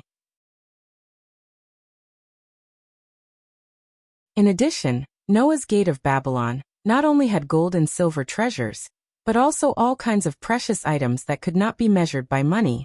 There were even treasures that originally only existed in legends, so why would he need to work for others for money? Since he did not need to worry about the problem of living, then there was no need to be a subordinate of those so-called gods, right? Although he had a lot of interest in the so-called grace, if it was exchanged with freedom as the price, then forget it. This was Noah's idea. However, when Noah said his idea, Hestia was angry. "What pawn? Are you belittling my clan?" Belittling? Noah raised his eyebrows. "When did I belittle your clan? Isn't joining the clan of a certain god to become his subordinate and pay for his food, drink, and entertainment? Isn't that just a pawn? Indeed, there are some gods who establish clan for their own entertainment, but even so, not all gods use the children in the lower realm as labor and tools." Hestia's face was full of seriousness, and she even pointed a finger in front of Noah. Although the main nature of the clan of a god depends on the god at the center, some gods also establish their clan because they like to work. Some gods also like to plant in the fields, so they gather like-minded children in the lower realm to establish their clan together. For these gods, the people in the same clan are companions. I don't care what other gods think of their clan, but for me, my clan is my family, and the members of my clan are my family. They are not pawns. This sentence surprised Noah, who originally just wanted to brush Hestia off. Noah turned around and stared at Hestia's serious face. After a long while he finally spoke. "So, you established a clan, just to get your family? That's one of the most important purposes." Hestia's face was full of seriousness. "Apart from that, there's another very important purpose." Seeing that Hestia's expression was even more serious than before, Noah subconsciously asked, "What purpose?" Hestia raised her head and looked at Noah in the eye before she said, "You're right. Raise me." Huh. Noah almost doubted his ears. "What did you just say? Raise me?" Hestia's serious expression completely collapsed, and she looked like she was about to cry. "I just came to the lower realm not long ago, and I'm currently living with a friend of mine. But because I've been too idle all this time, my friend has begun to become impatient with me. If I don't establish a clan to raise me, she will definitely drive me out and let me live on the streets." At this moment, Noah felt that his internal organs were tumbling, and his strength began to drain away. "Are you looking for your family? Are you looking for a nanny?" No. In a sense, Hestia was indeed looking for her family. Raise her? Wasn't that the same as being a father who took care of Hestia's food and clothing? Is this level of request too much? Hestia puffed up her cheeks. She didn't look dignified at all, just like a child throwing a tantrum and being willful. Could it be that the grace of God is not enough to exchange for 3 meals a day? You're right. Noah was speechless. But why do I feel like something is wrong? Hearing this, Hestia glared at Noah, but in the next second, she softened and asked in a weak voice, "What is it?" "Then, do you want to join my clan?" Noah's brow furrowed. Frankly speaking, it wasn't that Noah hadn't thought of joining the clan tribe. After all, the mainstream of this world was the clan tribe. If he joined the clan tribe, it would not be a bad idea. At least, in this unfamiliar world, Noah could get a lot of guidance and wouldn't have to fumble around by himself. However, Noah didn't want to become a pawn of some gods. He would lose his freedom and be restricted in all aspects. "How about this?" Noah suggested to Hestia. "If you promise not to restrict my movement and freedom, then I'll join your clan." "How about it?" Hestia's eyes lit up, and she shouted excitedly, "You want to join my clan? You really want to join my clan?" "Don't forget the premise." Noah rolled his eyes. "If you restrict my movement and freedom, then I'll quit at any time. Do you understand?" "Huh," Hestia said in dissatisfaction. "Are you a god or am I a god? It doesn't matter who the god is. I've never wanted to be a god." Noah laughed bitterly. "Or rather, I'm on the side of the gods who are hostile to me. On the side of the gods who are hostile to you." Hestia tilted her head. "What do you mean?" "Nothing," Noah sighed. "How about it? Can you accept this condition?" Hestia puffed up her cheeks and looked at Noah with resentment. "Then will you support me?" Noah laughed. "If I support you, there's no problem."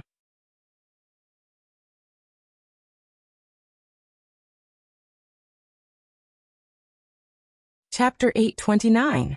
"Grandpa, I'm going to borrow the library on the 2nd floor." While saying this, Hestia pulled Noah's hand and ran up the stairs of the bookstore to a room. It was a room filled with bookcases that occupied all 4 walls. Thick books were piled up in front of the bookcases. "It's here." Hestia let go of Noah's hand as if the room belonged to her. She stretched out her slender arms and said to Noah excitedly, "Let's go, Mr. Noah." "I decided a long time ago that when I give my first grace to the children of the mortal world, I must do it in this place. Isn't this just an ordinary study?" Noah asked curiously. "Why do you have to choose this place?" "Because I like books from the mortal world the most," Hestia said without hiding anything. "I haven't been in the mortal world for long, and I'm temporarily staying with my god friend. I don't have any spare change on me, so I can't buy books. Fortunately, the owner of the bookstore allowed me to read here, so I can be satisfied. This place is my favorite place.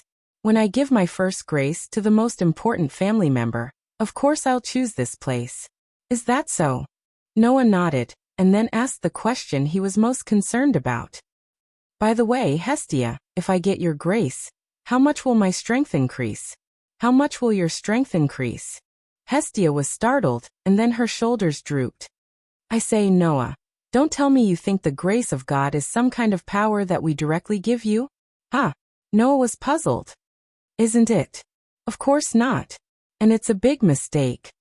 Hestia stretched out a finger and put it in front of Noah's face. "Listen, Noah, the grace that our God gives you isn't any kind of power. It's just an accelerator." "An accelerator?" Noah frowned. "How should I put it?" "That is to say, the grace that our God has given you is not an ability that will grant you power immediately. It is merely an opportunity," Hestia explained.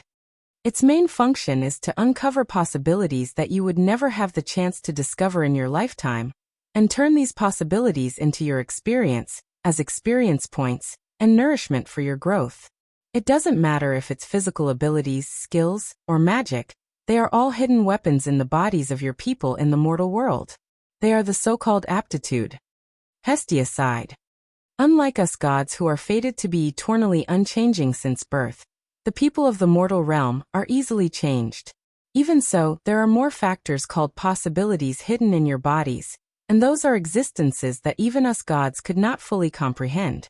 That is why what we can do is to turn the possibilities in your bodies into your EXP through your subsequent experiences and accumulations, allowing you to change, evolve, or even become dispirited and change your appearance.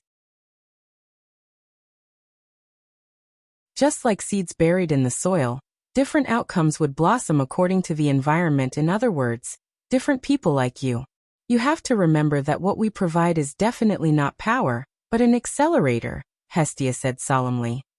If you're looking forward to receiving my favor, to immediately obtain a powerful strength, that's absolutely impossible. After you receive the favor, your strength will not change at all.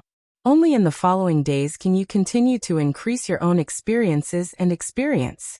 Through this favor, we can draw out those experiences and experience, and turn them into nourishment, allowing you to obtain rapid growth. The so-called favor is this kind of strength. Hearing this, Noah finally understood why the people who received the grace were divided into different levels. It was because they did not obtain power the moment they received the grace. Instead, they continued to train themselves in the following days, allowing their grace to draw out the power in their bodies and make them stronger. Since the grace drew out the possibilities in the body instead of directly bestowing power, naturally, people with good aptitude would be able to obtain more power and become stronger than others. Therefore, there was a distinction between levels. Draw out our possibilities along with our experiences and experiences? Noah's tightly knitted brows slowly relaxed. Is this the power called grace? That's right. We call your experiences and experiences experience points. Hestia smiled. That smile was quite lovely and beautiful. That is your own history. What we, the gods, do is to draw out these experiences buried in your history and turn them into your nourishment to promote your growth. For example, if you train your arm strength, then I can draw out an experience called train your arm strength from your life experience, so that your arm strength that would have taken a long time to improve can be improved in a short period of time. That's all. Then why can't I increase my strength when I receive the grace? Noah asked suspiciously again. I used to train a lot, so I should be able to draw out those experience points, right? No, we can only draw out the experience points after you receive the grace. Hestia shook her head. With these experience points, your basic abilities can be improved. Basic abilities. Noah's tone became doubtful again. What were these basic abilities? You really don't know anything. Hestia pouted. The so-called basic abilities refer to the values of strength, durability, dexterity, agility, and magic. When we engrave the grace on your body, the power we draw out from your body will be systematized into these 5 values, and your abilities in those 5 values will be improved. For example, if you use your arm strength, then I can draw out this experience and increase your strength. The more frequently you use your arm strength, the more the value will increase, Hestia explained with assurance.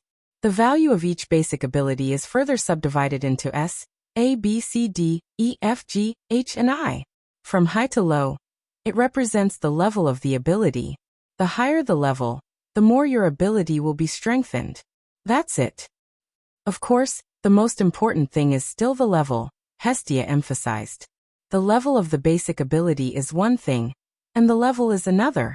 As long as the level is increased by one level, it will be strengthened in addition to the basic ability. It is more appropriate to use the word evolution to describe it. There is a ridiculous power gap between LV 1 and LV 2, let alone above that. Do you understand? Hearing this, Noah blinked his eyes. The more he listened, the more this so-called grace sounded like a game. However, Noah did understand that this so-called grace was not some kind of power that could be obtained immediately, but a simple accelerator. That is to say, the power obtained by those who received the grace was not bestowed by the gods, but hidden in their bodies, a possibility that could not be discovered. God's grace was only a way to draw out these hidden forces. Take off the clothes on your upper body. Hestia patted the chair next to her. I will use the sacred characters used by the gods as a medium and engrave them on your body. In the future, that will be your grace. Noah nodded, took off his knee-length coat, then took off his clothes and sat in front of Hestia. Hestia immediately bit her finger and dripped a drop of blood on Noah's back. Splash! The red blood was like a dewdrop falling into the water, causing a splash. At this moment, Noah felt it. A cool, spring-like air penetrated into his body and suddenly melted. In that instant, Noah's mana source that had been constantly absorbing the generated mana trembled all of a sudden, pulling a wisp of the cool, spring-like air into the pitch-black void. Then the magic power stored in Noah's magic source boiled and turned into the cool energy. You're tuning in to the Lee May's Sword of Destiny YouTube channel. We're so grateful for your support, and don't forget to subscribe to join us on this incredible journey through captivating stories. Your generosity through donations truly makes a world of difference, as it's the primary source of revenue that allows me to expand and enhance this channel for you. Thank you from the bottom of my heart for being a part of this adventure.